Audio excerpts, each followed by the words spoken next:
ವೇಗ ನ್ಯೂಸ್ನ ವೀಕ್ಷಕರಿಗೆ ನಮಸ್ಕಾರಗಳು. ನಾನು ಮಂಜರಿ ಹೊಂಬಾಳಿ. ಈ ದಿನ ನಮ್ಮ ಸ್ಟುಡಿಯೋದಲ್ಲಿ ಒಬ್ಬ ವಿಶೇಷ ಅತಿಥಿ ಇದ್ದಾರೆ. ಇವರು ಸಂಗೀತದಲ್ಲಿಯೂ ಹೆಸರು ಮಾಡಿದವರು, ಜೊತೆಗೆ ದಾಸ ಸಾಹಿತ್ಯದಲ್ಲಂತೂ ಅವರ ಕೀರ್ತಿ, ಅವರ ಹೆಸರು, ಅವರ ಮನ್ನಣೆ ಅಪಾರವಾದುದು. ಅಬಾಲ ವೃದ್ಧರಿಂದ ಹಿಡಿದು ಅವರ ವ್ಯಕ್ತಿತ್ವದ ಬಗ್ಗೆ ಮಾತನಾಡೋದಾದ್ರೆ ಅತ್ಯಂತ ಸರಳ ಸಜ್ಜನಿಕೆಯ ಸಹೃದಯಿ, ಸ್ನೇಹಮಯಿ. ಇನ್ನು ದಾಸ ಸಾಹಿತ್ಯದಲ್ಲಿ ಜೊತೆಗೆ ಗಾಯನದಲ್ಲಿ ಆಕಾಶವಾಣಿ, ದೂರದರ್ಶನದ ಎ ಗ್ರೇಡ್ ಕಲಾವಿದರು, ಜೊತೆಗೆ ಇದಕ್ಕೆಲ್ಲ ಹಿರಿಮೆ ಅನ್ನುವಂತೆ ಕರ್ನಾಟಕ ರಾಜ್ಯೋತ್ಸವ ಪ್ರಶಸ್ತಿ ಪುರಸ್ಕೃತರು ಇಂದಿನ ಅತಿಥಿಗಳು. ಮನ್ನಿ ಅವರನ್ನ ಸ್ವಾಗತಿಸೋಣ. ಅವರು ಮತ್ಯಾರೂ ಅಲ್ಲ, ಕನ್ನಡದ ಮೇರು ಹೆಸರಾಂತ ದಾಸವಾಣಿ ಗಾಯಕ ಪಂಡಿತ್ ಅನಂತ್ ಕುಲಕರ್ಣಿ ಅವರು. ಸರ್ ನಮಸ್ತೆ, ಕಾರ್ಯಕ್ರಮಕ್ಕೆ ಸ್ವಾಗತ. ನಮಸ್ಕಾರ ಸರ್, ಹೇಗಿದ್ದೀರಿ? ಆರಾಮ್, ಫಸ್ಟ್ ಕ್ಲಾಸ್. ದೇವರ ಅನುಗ್ರಹದಿಂದ, ಗುರುಗಳ ಅನುಗ್ರಹದಿಂದ ಆರಾಮಿದೆ. Wonderful sir. ಸರ್, ಮೊದಲನೇದಾಗಿ ಈಗ ಕೇಳೋದಾದ್ರೆ, ನಿಮ್ಮ ದಾಸವಾಣಿ ಒಂದು ಜರ್ನಿಯನ್ನು ನೋಡಿದಾಗ ನಮ್ಗನಿಸ್ತದ ದಾಸವಾಣಿ ಅಂತ ಹೇಳಿ ಇವತ್ತಿನ ಯುವಕರು ಸಾಕಷ್ಟು ಅದ್ರ ಬಗ್ಗೆ ಪ್ರಭಾವಿತರಾಗ್ತಿದ್ದಾರೆ. ಹಾಡಬೇಕು ಅನ್ನುವಂಥದ್ದು ಒಂದು ಕಾಲಘಟ್ಟದಲ್ಲಿ ಅಯ್ಯೋ ನಮ್ಮ ಯುವಕರು ಪಾಶ್ಚಾತ್ಯ ಸಂಸ್ಕೃತಿಗೆ ಮರಳಾಗ್ಬಿಡ್ತಾರೇನೋ ಅನ್ನುವಂಥ ಒಂದು ಸಂದರ್ಭದಲ್ಲಿ, ಇಲ್ಲ ಮತ್ತೆ ದೈವ ಭಕ್ತಿ, ಗುರುಗಳ ಒಂದು ಕಾರುಣ್ಯ ಅಥವಾ ಯಾವುದೋ ಒಂದು ಕಾರಣದಿಂದ ಒಂದಷ್ಟು ಯುವ ಸಮೂಹ ಹೆಚ್ಚು ಪ್ರಮಾಣದಲ್ಲೇ ಸನಾತನ ಧರ್ಮದ ಬಗ್ಗೆ ಆಗಲಿ, ದಾಸವಾಣಿಯ ಬಗ್ಗೆ ಆಗಲಿ ಅಥವಾ ಅವರವರ ಸಂಸ್ಕೃತಿಯ ಆಚರಣೆಗಳ ಬಗ್ಗೆ ತೊಡಗ್ತಿದ್ದಾರೆ. ನಿಮ್ಮ ಜರ್ನಿ ಅಂದ್ರೆ ನಿಮ್ಮ ಈ ಒಂದು ಭಜನಾ ಗೀಳಿರಬಹುದು ಅಥವಾ ಹಾಡು ಅನ್ನೋದಿರಬಹುದು, ಶುರುವಾಗಿದ್ದು ಹೇಗೆ ಸರ್? ನಾನು ಸಣ್ಣವಿದ್ದಾಗ ಹಿಡಿದು ನಮ್ಮ ಮನೆಯೊಳಗೆ ಹಾಡುವ ವಾತಾವರಣ. ನಮ್ಮ ಮನೆಯೊಳಗೆ ಪ್ರತಿ ಗುರುವಾರ ಅಥವಾ ವಿಶೇಷ ದಿವಸ ಭಜನೆ ಮಾಡ್ತಿದ್ವಿ. ನಮ್ಮ ದೊಡ್ಡಣ್ಣ ಒಬ್ರು ಇದ್ರು, ಗುರುರಾಜ್ ಕುಲಕರ್ಣಿ ಅಂತ. ಅವರು ಹೆಲ್ತ್ ಸರಿ ಇರದೇ ಇದ್ರು ಕೂಡ ಯಾವಾಗಲೂ ದೇವ್ರ ನಾಮಗಳನ್ನು ಹಾಡೋರು. ಮುಖ್ಯವಾಗಿ ನಮ್ಮ ತಾಯಿ ಪದ್ಮಾವತಿ ಕುಲಕರ್ಣಿ, ಅವರು ದಾಸರ ಪದಗಳನ್ನು ಹಾಡೋದು, ಇದು ಮಾಡೋದು, ಹಳೆ ಹಾಡುಗಳನ್ನು. ಆಮೇಲೆ ನಮ್ಮ ತಂದೆಯವರು ತುಂಬ ಆಸಕ್ತಿಯಿಂದ ಕೇಳೋರು, ಇದನ್ನು ಮಾಡೋರು, ಹಾಡೋರಿಗೆ ಪ್ರೋತ್ಸಾಹ ಕೊಡೋದು ಎಲ್ಲ ಆಯ್ತು. ಗುರುರಾಜ್ ಕುಲಕರ್ಣಿ ಕೆಲವೊಂದು ಹಾಡುಗಳು ನಮ್ಮ ಮನಸ್ಸಿನ ಮೇಲೆ ಬಹಳ ಪ್ರಭಾವ ಬೀರಿದೆ. ನಾನು ಹಾಡಬೇಕು ಅಂತ ಅವಾಗೆಲ್ಲ ಹುಡುಗ ವಯಸ್ಸು ಎಲ್ಲ ಆರ್ಕೆಸ್ಟ್ರಾದಲ್ಲೇ ಹಾಡೋದು, ಸಿನಿಮಾದ ಹಾಡುಗಳನ್ನು, ಹಳೆಯ ಹಾಡುಗಳು, ಅವನ ಹಾಡುಗಳಂತ ಹಾಡುವಂಥ ಒಂದು ವಾತಾವರಣ. ಬಹಳ ಸಣ್ಣವರಿದ್ದಾಗಿಂದ, ಭಾಳ ಸಣ್ಣ ಇದ್ದ ನಾನು ಕಾಲೇಜ್ಗಿದ್ದಾಗ ಕಾಲೇಜ್ಗಿದ್ದಾಗ PUC first year second year ಅಲ್ಲಿದೆ ಆರ್ಕೆಸ್ಟ್ರಾದಲ್ಲಿ ಹಾಡ್ತಿದ್ದೆ. ದುಡ್ಡಿಗೆ ಹಾಡೋದಲ್ಲ, ಸುಮ್ಮನೆ ಒಂದು ಹಾಬಿ ಅಂತ ಹಾಡೋದು. ಆವಾಗ ಇದ್ರೊಳಗ 1986ನೇ ಇಸ್ವಿ 76ನೇ ಇಸ್ವಿ ಬಾಗಲಕೋಟೆಯಲ್ಲಿ ಕಿಲ್ಲಾದ್ರೊಳಗೆ ಕೋಟೆ ಹತ್ರ ಒಂದು ರಾಘವೇಂದ್ರ ಸ್ವಾಮಿಗಳ ಮಠ ಸ್ಥಾಪನೆ ಆಯಿತು. ಅಲ್ಲಿ ಒಬ್ಬ ವ್ಯಕ್ತಿ ಇದ್ರು, ಪ್ರಭಾಕರ್ ಜೋಶಿ ಅಂತ. ಅವರು ಪೊಲೀಸ್ ಡಿಪಾರ್ಟ್ಮೆಂಟ್. ಆದ್ರೆ ಅವ್ರು ಎಲ್ಲೆಲ್ಲಿ ಟ್ರಾನ್ಸ್ಫರ್ ಆಗಿ ಹೋಗ್ತಾರೆ ಎಲ್ಲ ನಮ್ಮಂತ ಯುವಕರನ್ನ ಕೂಡಿಸ್ಕೊಂಡು ದಾಸರ ಪದಗಳು, ಭಕ್ತಿ ಗೀತೆಗಳನ್ನ ಹಾಡಿಸೋದು, ಭಜನೆ ಮಾಡಿಸೋದು, ಇವನ್ನೆಲ್ಲ ಮಾಡೋರು. ಅವರು ಅಲ್ಲಿ ಅವ್ರದೇ ಅದು ಗುಡಿ. ಹಿಂಗಾಗಿ ನನಗೆ ಒಂದ್ಸಾರಿ ಅಂದ್ರೆ ಅವ್ರು ಸಿನಿಮಾದ ಹಾಡಿನಾಗ ಏನದನು ಅದು ಬೇಡ, ದಾಸರ ಪದಗಳನ್ನ ಹಾಡು, ಎಂಥ ಧ್ವನಿ ಕೊಟ್ಟಾನ ದೇವರು ಅಂತ ಹಿಂಗೆಲ್ಲ ಪ್ರೇರೇಪಣೆ ಮಾಡಿದ್ರು.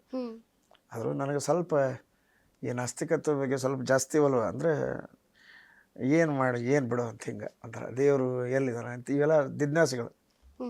ಅಲ್ಲ, ಇಷ್ಟು ದಾಸರ ಪದಗಳನ್ನು ನೀವು ಹಾಡಿದ್ದೀರಿ ಅಂದ್ರೆ ನಾನು ಕೇಳಿದ ಹಂಗ ನೀವು ಯಾವ್ದಾ ಕಾನ್ಸರ್ಟ್ ಇರ್ಲಿ, ನಾ ಹಾಡ್ತಿರೋದು ದೇವರು ದಾಸರ ಅನುಗ್ರಹದಿಂದ ಅಂತ ಹೇಳಿದಂಥ ಮಾತು. ಆದ್ರೆ ಒಂದು ಕಾಲದೊಳಗೆ ನಿಮಗೂ ಇತ್ತ ಇಂಥ ನಾಸ್ತಿಕತೆ ಕಾಡಿತ್ತ? ಯಾಕಂದ್ರೆ ದೇವರ ಅಸ್ತಿತ್ವದ ಬಗ್ಗೆ ಗೊತ್ತಾಗುವವರೆಗೂ ಎಲ್ಲ ವ್ಯಕ್ತಿಗಳು ನಾಸ್ತಿಕರೇ ನಾನು ಕೇಳಿದ್ರು ನನ್ನ ದೃಷ್ಟಿಯಿಂದ. ಅಂದ್ರೆ ದೇವರ ಅಸ್ತಿತ್ವ, ದೇವರ ವ್ಯಾಪಾರ, ಅಂದ್ರೆ ಯಾವ ರೀತಿ ಜೀವರಾಶಿಗಳನ್ನು ಸಂರಕ್ಷಣೆ ಮಾಡ್ತಾನೆ, ಇದೆಲ್ಲ ಜಿಜ್ಞಾಸೆಗೆ ಬರುವವರೆಗೂ ಎಲ್ದಾನ ದೇವ್ರು ಬಿಡಪ್ಪ, ನಮ್ಮ ಹಣೆ ಬರದಾಗಿದ್ದಾಗ್ತಿ, ಇವೆಲ್ಲ ಹಣೆ ಬರೆಯುವುದು ಯಾರು? ಭಗವಂತ ಬರೆಯೋದು. ಅವನ ಬಗ್ಗೆ ತಿಳ್ಕೊಬೇಕು ಅನ್ನೋ ಜಿಜ್ಞಾಸೆ ಏನು, ಅದು ವಾತಾವರಣ ನಿರ್ಮಾಣ ಆಗ್ಬೇಕು. ನಮ್ಮ ಮನೆಯೊಳಗೆ ಸತ್ಯನಾರಾಯಣ ಪೂಜೆ ಮಾಡಿದ್ರೆ ಊಟಕ್ಕೆ ಅಷ್ಟೇ ಬರ್ತಿದ್ದೆ. ಇವೆಲ್ಲ ನಮ್ಮನೆ ಬೈತಿದ್ರು, ಏನು ದೇವರಿಲ್ಲ ದಿಂಡಿಲ್ಲ ಅಂತ ಹಿಂಗೆ ಬೈತಿದ್ರು. ಆದರೂ ಹಾಡು ಗೀಳು ಮತ್ತು ಮೊದಲಕ್ಕಿಂತ ಇತ್ತು. ಯಾವಾಗ ಈ ರಾಘವೇಂದ್ರ ಸ್ವಾಮಿ ಮಠ ಸ್ಥಾಪನೆ ಆದಮೇಲೆ ಅಲ್ಲಿ ಅತಿರಥ ಮಹಾರಥರು, ಸಂಗೀತಗಾರರು ಅಲ್ಲಿ ಭಜನೆ ಮಾಡ್ತಿದ್ರು. ನಮ್ಮ ವಿದ್ಯಾಗುರುಗಳು ಮುಕುಂದ್ ಗೋರೆ ಅವರು, ಆಮೇಲೆ ಬಡಗೇರ್ ಮಾಸ್ತರು, ಆಮೇಲೆ ಪ್ರಭಾಕರ್ ಜೋಶಿ, SK ದೇಶಪಾಂಡೆ, BJ ಕುಲಕರ್ಣಿ ಕುಲಕರ್ಣಿ ಅಂತೂ ಭೀಮಸೇನ್ ಜೋಶಿ ಅವ್ರ ಜೊತೆ ಈ ಅಮೇಚೂರ್ ನಾಟಕಗಳನ್ನು ಮಾಡಿದವರು, ನಾಟಕಗಳಲ್ಲಿ ಹಾಡಿದವರು. ಹಿಂಗಾಗಿ ಆ ವಾತಾವರಣ ಇದ್ದಾಗ ಅವರು ಭಾಳ ಪ್ರಭಾವಿತರಾಗಿ ಹಾಡೋರು. ಅಂದ್ರೆ ಅವರ ಹಾಡು ನನ್ನ ಮೇಲೆ ತುಂಬ ಪ್ರಭಾವ ಬರ್ತಾಯಿದ್ದು, ನಾನು ಹಾಡ್ಬೇಕು ಈ ರೀತಿ. ಅವಾಗ ಒಂದು ಕಲ್ತದ ಹಾಡು ಗಜವದನ ಬೇಡವೆ, ಅದು ಒಂದು ಹಾಡು ನನಗೆ ಬಂತು. ಅದು ಆದಮೇಲೆ ಅದು ಬರ್ಲಿಕ್ಕೆ ಹತ್ತ ಮೇಲೆ ನನಗೆ ಭಾಳ ಇಂಟ್ರೆಸ್ಟ್ ಬರ್ಲಿಕ್ಕೆ ಹತ್ತು. ಎಲ್ಲ ಕಲಿಬೇಕು, ನಾನು ಕಲಿಬೇಕು. ಆಮೇಲೆ ನಮ್ಮ ಸ್ನೇಹಿತರು ವಾತಾವರಣ ಇಲ್ಲಿತ್ತು. ಅಲ್ಲೇ ರಘುವೀರ್ ಅಂತ ಒಂದು ಮನೆತನ, ಅವರು ಸಂಗೀತ ಮಂತಾರೆ, ಅವ್ರ ತಂದೆಯವರು ಸಂಗೀತ ಹೇಳ್ಕೊಡೋರು. ಅವ್ರ ಮನೆಯೊಳಗೆ ಹಾರ್ಮೋನಿಯಂ ತಬಲ ಇಲ್ಲ. ಅಲ್ಲಿ ಹೋಗಿ ಕೂತು ಪ್ರಾಕ್ಟೀಸ್ ಮಾಡ್ತಿದ್ವಿ. ಈ ನಮ್ಮ ಸ್ನೇಹಿತರು ಇದ್ದಾರೆ ಈಗ, ಸುಶೀಲೇಂದ್ರ ಜೋಶಿ ಅಂತ, ಸುಶೀಲೇಂದ್ರ ರಘುವೀರ್. ಅವರು ಕೆಲವೊಂದು ಹಾಡುಗಳನ್ನ ಈ ರೀತಿ ಹಾಡಬೇಕು, ಈ ರೀತಿ ಹಾಡಬೇಕು, ರಾಗದ ಬಗ್ಗೆ ಪರಿಚಯ ಮಾಡ್ಕೊಂಡು ಇವೆಲ್ಲ ಶುರುವಾಯಿತು. ಅಲ್ಲಿ ತನಕ ನಿಮಗೆ ಸಂಗೀತ ಅಂದ್ರೆ ಇಲ್ಲ ಅಷ್ಟು ಏನೂ ಗೊತ್ತಿದ್ದಿಲ್ಲ. ಮುಂದೆ ನಾನು ಡಿಗ್ರಿ ತೊಗೊಂಡ್ಮೇಲೆ ಡಿಗ್ರಿ ನಾನು ಮ್ಯೂಸಿಕ್ ತೊಗೊಂಡೆ, ಸಂಗೀತನೇ ಪ್ರಧಾನ ವಿಷಯ ತೊಗೊಂಡು ಶುರು ಮಾಡಿದೆ ಬಸವೇಶ್ವರ ಆರ್ಟ್ಸ್ ಕಾಲೇಜಿನೊಳಗೆ. ಅಲ್ಲಿ ಶುರು ಆಯಿತು, ರಾಗಗಳ ಬಗ್ಗೆ ತಿಳ್ಕೊಬೇಕು, ಇದನ್ನು ಮಾಡಬೇಕು ಅಂತ. ನಾನು ಡಿಗ್ರಿ ಮುಗಿದಕ್ಕೆ ಮುಂದೆ MA ಮಾಡಬೇಕು, ಧಾರವಾಡಕ್ಕೆ ಹೋಗ್ಬೇಕು ಅಂತ ಪ್ರಯತ್ನ ಮಾಡಿದೆ. ಆದರೆ ಕೆಲವೊಂದು ಪ್ರತಿಕೂಲ ವಾತಾವರಣದಿಂದ ನನಗೆ ಹೋಗ್ಲಿಕ್ಕೆ ಆಗಲಿಲ್ಲ. ಏನು ಮಾಡಬೇಕು, ಹೆಂಗೆ ಮುಂದೆ ಏನು ಮಾಡೋದು? ನಮ್ಮ ಮೊದಲೇನು ಗುರುಗಳು HR ಬಡಿಗೇರ್ ಮಾಸ್ತರು ಅವರು, ಇನ್ನು ಮುಂದೆ ನಿನಗೆ ಹೇಳುವಷ್ಟು ನನಗೆ ಸ್ಟಾಕ್ ಇಲ್ಲಪ್ಪ, ಮತ್ತು ಚಲೋ ಗುರುಗಳನ್ನು ನೋಡು ನೀನು ಅಂತ ತಿಳ್ಕೊಂಡು ನನಗೆ ಹೇಳಿದೆ. ಅವರು ಮಾಡಿದಂಥ ಉಪಕಾರ, HR ಬಡಿಗೇರ್ ಮಾಸ್ತರು ಮಾಡಿದಂಥ ಉಪಕಾರ ನಾವು ಎಂದೂ ಮರೆಯೋಂಗಿಲ್ಲ. ನಾವು ಕನ್ನಡ ಶಾಲೆ ಒಂದು ಸಾಲಿ ಇತ್ತು, ಶಾಲೆ ಒಳಗೆ ಅದು ರೂಮ್ ಹೀಗೆ ಅಂತ ಒಂಥರ ಅದೇಂತಾರಲ್ಲ ಚಕ್ರವ್ಯೂಹ ಇದ್ದಂಗಿತ್ತು. ಅಲ್ಲಿ ಒಳಗೆ ಅವ್ರೊಂದು ರೂಮ್ ಮಾಡಿದ್ರು. ಆ ರೂಮ್ನೊಳಗೆ ಅಲ್ಲಿ ಹಗಲು ಹೊಡೆದೋಗಿದ್ರೆ ಯಾರು ಕೇಳೋರಿಲ್ಲ ಅಂಥದ್ದು. ಅಲ್ಲಿ ಶಾಲೆ ನಡೆಸ್ತಿದ್ರು ಅವರು. ಶಾಲೆ ಬೀಗದ ಕೈ ನನ್ನ ಕಡೆ ಕೊಟ್ಟು, ಅದು ಮೊದಲನೇ ಶಿಷ್ಯ ನಾನು, ನೀನು ಪ್ರಾಕ್ಟೀಸ್ ಮಾಡು ಅಂತ ತಿಳ್ಕೊಂಡು ಬೆಳಗಿನ ಜಾವ 4 ಗಂಟೆಗೆ ಹೋಗಿ ಒಂದು ಚಿಮಣಿ ಹಚ್ಕೊಂಡು ತಂಬೂರು ಶ್ರುತಿ ಮಾಡಿ ಹಾಡ್ಲಿಕ್ಕೆ ಶುರು ಮಾಡಿ 4-5 ತಾಸು, ಸೂರ್ನಾಗಿರ್ಲಿ ಬೇಸೂರ್ನಾಗಿರ್ಲಿ ಒಟ್ಟು ಹಾಡೋದು. ಕಾಲೇಜ್ ಡೇಸ್ನೊಳಗೆ. ಮುಂದೆ ಡಿಗ್ರಿ ಮುಗಿದ ಮೇಲೆ, ಆ ಡಿಗ್ರಿ ನಾವು 77 ಇದ್ದಾಗ, 78ನೊಳಗೆ ನಮ್ಮ ವಿದ್ಯಾಗುರುಗಳು ಮುಕುಂದ್ ಗೋರೆ ಅವರೆಲ್ಲ ಸ್ಟೇಟ್ ಬ್ಯಾಂಕ್ ಆಫ್ ಇಂಡಿಯಾದಾಗ ಇದ್ರು. ಅವರು ಪ್ರತಿ ಗುರುವಾರ ಭಜನೆಗೆ ಬಂದು ಕೂಡ ಭಾರಿ ಇಂಟ್ರೆಸ್ಟ್ ಅವ್ರಿಗೆ, ಒಳ್ಳೆ ಸಂಗೀತಗಾರರು. ಅವ್ರು ನನಗೆ ಹೇಳ್ತಾರೆ, ನನ್ನ ಧ್ವನಿ ಭಾಳ ಚಲೋ, ನಿನಗೆಲ್ಲ ಹೇಳ್ಕೊಡ್ತೀನಿ ಬಾ ಅಂತ. ಆಯ್ತು ಅಂತ ಕ್ರಿಕೆಟ್ ಆಡೋ ಹುಚ್ಚು, ಅದು ಒಟ್ಟು ಹೋಗಲೇ ಇಲ್ಲ. ಅವ್ರ ಮುಂದೆ ಟ್ರಾನ್ಸ್ಫರ್ ಆಗಿ ಹೋಗ್ಬಿಟ್ರು. ನನ್ನ ಡಿಗ್ರಿ ಮುಗಿದ ಮೇಲೆ ಮುಂದೆ ಏನು ಮಾಡಬೇಕು, ಈ ಸಂಗೀತಕ್ಕೆ ಬಿಡಬಾರ್ದು ಇದನ್ನ ಅಂತ ತಿಳ್ಕೊಂಡು, ಆಮೇಲೆ ಅವ್ರದ್ದು ಫಾರ್ಚುನೇಟ್ಲಿ ಅವ್ರು ಮತ್ತೆ ಆಫೀಸರ್ ಆಗಿ ಟ್ರಾನ್ಸ್ಫರ್ ಆಗಿ ಬಾಗಲಕೋಟೆಗೆ ಬಂದರು. ಬಾಗಲಕೋಟೆಗೆ ಬಂದಮೇಲೆ ಮೊದಲು ನಮ್ಮ ಮನೆಗೆ ಬಂದರು. ಅವ್ರಿಗೆ ಭಾರಿ ನನ್ನ ಮೇಲೆ ಭಾಳ ಅಂದ್ರೆ ಧ್ವನಿ ಚಲೋ ಅದ, ಇವ್ನು ಕಲಿಸ್ಬೇಕು ಅಂತ ಅವ್ರಿಗೆ ಆಸಕ್ತಿ ಭಾಳ. ಸರಿ, ಅವ್ರಿಗೆ ಬಂದು ನಾ ಯಾವ ಬಂದ್ರಿ ಸರ್ ಅಂತ ಕೇಳಿದೆ. ನಾನು ಇಲ್ಲ, ಬಂದು 3 ದಿವಸ ಆತು, ಇಲ್ಲೇ ನನಗೆ ಇಲ್ಲಿಗೆ ಟ್ರಾನ್ಸ್ಫರ್ ಆಗಿದೆ, ಇನ್ನೂ 4 ವರ್ಷ ಇಲ್ಲೇ ಇರ್ತೀನಿ. ನನಗೆ ಭಾಳ ಖುಷಿ ಅನ್ನಿಸ್ತು. ನಾ ಹೇಳ್ಕೊಡ್ತೀನಿ ನಿನಗೆಲ್ಲ ಅಂತೇಳಿ. ಸರಿ, ಶುರು ಮಾಡಿ ಅವ್ರು ಬೆಳಗಿನ ಜಾವ 3 ಗಂಟೆಗೆ ಹಿಂಗೆ ಫೋನ್ ಮಾಡೋರು ಮನೆಗೆ, ಬಾ ನೀನು ಮನೆಗೆ. ನಾಯಿ ಬೆನ್ನು ಹತ್ತಿದ್ದು, ತಪ್ಪಿಸ್ಕೊಂಡು ಹೋಗಿ ಅವ್ರ ಮನೆಯೊಳಗೆ ಒಂದು 4 ತಿಂಗಳು ಬರೀ ತಂಬೂರು ಶ್ರುತಿ ಮಾಡ್ಲಿಕ್ಕೆ ಕಲಿಸಿದ್ರು. ಶ್ರುತಿ ಹೆಂಗೆ ಮಾಡ್ಬೇಕು, ಪರ್ಫೆಕ್ಟ್ ಶ್ರುತಿ ಮಾಡಲಿ. ಅಂದರೆ ಯಾಕಂತಂದ್ರೆ ಅವ್ರು ಅಂತಿದ್ರು, ಈಗ ನಾನು ಬೈಲಿಕ್ಕೆ ಹತ್ತಿ ಮನಸ್ಸಿನೊಳಗೆ, ಮುಂದೆ ನೀನು ನೆನೆಸ್ತಿ ಅಂದರೆ ಸೂರ್ ಮೇಲೆ ಹಾಡದೇ ಇದ್ರೆ ತೊಗೊಂಡು ಏನು ಮಾಡೋದು, ಅದ್ರ ಬಗ್ಗೆ ಕೆಲವು ಕಲ್ಪನೆ ಮಾಡಿಕೊಟ್ರು. ಆಮೇಲೆ ಏನೋ ಪ್ರತಿಬಂಧಕ ಅವ್ರ ಮಗ ಪಾಪ ಹೋಗ್ಬಿಟ್ಟ.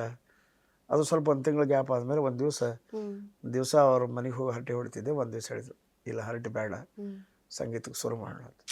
ಶುರು ಆಯಿತು. ಒಂದೊಂದು ರಾಗದ ಪರಿಚಯ ಮಾಡಿಸ್ಕೊಟ್ರು. ಆಮೇಲೆ ಜೋಡು ರಾಗಗಳನ್ನ ಹೆಂಗೆ ಹಾಡಬೇಕು. ಆಮೇಲೆ ಅವರು ಅದ್ಭುತ ಹಾಡೋರು, ಒಳ್ಳೆ ಪಂಡಿತರು. ಧ್ವನಿ ಅವ್ರು ಹಾಡ್ಲಿಕ್ಕೆ ಕೇಳ್ಕೋತ ಕೂಡ್ಬೇಕು ಅನ್ನಿಸ್ತಿತ್ತು ಅಂತ. ಆಮೇಲೆ ಕೆಲವೊಂದೆಲ್ಲ ಟ್ರಿಕ್ಸ್ ನನಗೆ ಹೇಳ್ಕೊಟ್ರು. ಆಮೇಲೆ how to compose the song ಅವನ್ನೆಲ್ಲ ನನಗೆ ಹೇಳ್ಕೊಟ್ರು. ಗಿಳಿಗೆ ಹೇಳ್ದಂಗೆ ಹೇಳಿದ್ರು. ಅವ್ರಿಗೆ ಕನ್ನಡ ನೆಟ್ಟಿಗೆ ಬರ್ತಿದ್ದಿಲ್ಲ, ನನಗೆ ಮರಾಠಿ ನೆಟ್ಟಿಗೆ ಬರ್ತಿದ್ದಿಲ್ಲ. ಆದರೆ ಅವರು ನನಗೆ ಮರಾಠಿ ನನಗೆ ಕಲ್ಪನೆ ಇಲ್ಲ ಗೊತ್ತಿಲ್ಲ, ಆದರೆ ಅವ್ರಿಗೆ ಮಾತ್ರ ಕನ್ನಡ ನನ್ನ ಸಹವಾಸ ಬಂತು. ಆಮೇಲೆ ಅವರು ಕೆಲವೊಂದು ಹಾಡುಗಳನ್ನು ಭಾಳ ಚಂದ ಹಾಡ್ತಿದ್ರು. ಅವ್ರಿಗೆ ಸೇರಿ ಕೆಲವೊಂದು ಹಾಡುಗಳು, ನಿನ್ನ ನೋಡಿ ಧನ್ಯನಾದೆನೋ ಹೇ ಶ್ರೀನಿವಾಸ, ಇದು ಭಾಳ ಚಂದ ಹಾಡ್ತಿದ್ರು ಕೆಲವೊಂದು ಹಾಡು ಮೇಲೆ. ಆಮೇಲೆ ರಾಜ್ಕುಮಾರ್ ಹಾಡಿದ್ದು ಒಂದು ಭಾಳ ಹಾಡ್ತಿದ್ರು, ಕರಮುಗಿವೆ ಗುರುರಾಯ ನೀ ಹರಸಬೇಕು ವರವೊಂದ ಬೇಡುವೆನು ನೀಡಲೇಬೇಕು ಆಹಾ ಕರಮುಗಿವೆ ಗುರುರಾಯ. ಡಾಕ್ಟರ್ ರಾಜ್ಕುಮಾರ್ ಹಾಡಿ ಆಹಾ ಇದು ಭಾಳ ಚಂದ ಹಾಡ್ತೀವಿ. ಹ್ಮ್ ಕೆಲವು ಆದ್ರೆ ಅವರ ಸಂಗೀತ ಪ್ರಭಾವ ಮಾತ್ರ ನನ್ನ ಮೇಲೆ ಭಾಳ. ಬಹಳ ಅವ್ರ ನಾಟ್ಯಗೀತೆಗಳನ್ನು ಅದ್ಭುತವಾಗಿ ಹಾಡೋರು. ಹ್ಮ್ ಹ್ಮ್ ರಾಗದಿಂದ ರಾಗಕ್ಕೆ ಬರೋದು ಅವೆಲ್ಲ ಅವ್ರ ಸಹವಾಸದಿಂದ ನಾನು ಕಲಿತೆ. ಹ್ಮ್ ಹ್ಮ್ ಕೆಲವೊಂದು ರಾಗಗಳು ಹಿಂಗೆ ರಾಗಗಳ ಪರಿಚಯ ಮಾಡಿಸಿದ್ರು. ಹ್ಮ್ ಆಮೇಲೆ ಒಂದು ರಾಗ ನಡೆದ ಇನ್ನೊಂದು ರಾಗ ಹೆಂಗೆ ಮಿಕ್ಸ್ ಮಾಡಬೇಕು ಹ್ಮ್ ಅಪ್ರಾಪ್ರಿಯೇಟ್ ಆಗಿ, ಹೆಂಗೆ ಬೇಕಂದ್ರೆ ಹುಚ್ಚು ತಕರಲ್ಲ. ಕರೆಕ್ಟ್. ಈ ರಾಗಕ್ಕೆ ಇದು ಸೂಟ್ ಆಗ್ತದೆ ಅಂದ್ರೆ ಆ ರಾಗನ ಮಿಶ್ರ ಮಾಡಲಿಕ್ಕೆ ಅದನ್ನೆಲ್ಲ ಕಲಿಸ್ತೇವೆ. ಕಿಳಿಗೆ ಹೇಳೋದಂಗೆ ಹೇಳಿ. ಅಂದ್ರೆ ಇಲ್ಲಿ ನಿಮ್ಮ ಕಂಪೋಸಿಷನ್ ಒಳಗೂ ಒಂದೇ ತರದ ಹಾಡು ಕೇಳಿಸೋದಿಲ್ಲ ನಮಗೆ. ಇಲ್ಲ ಬೇರೆ ಅಂದ್ರೆ ಬೇರೆ ಏನೋ ಹಾಡ್ತಾರ ಅಂದ್ರೆ ಇನ್ನೊಂದೇನೋ ಬೇರೆ ಆಗ್ಬಿಟ್ಟಿರ್ತದೆ.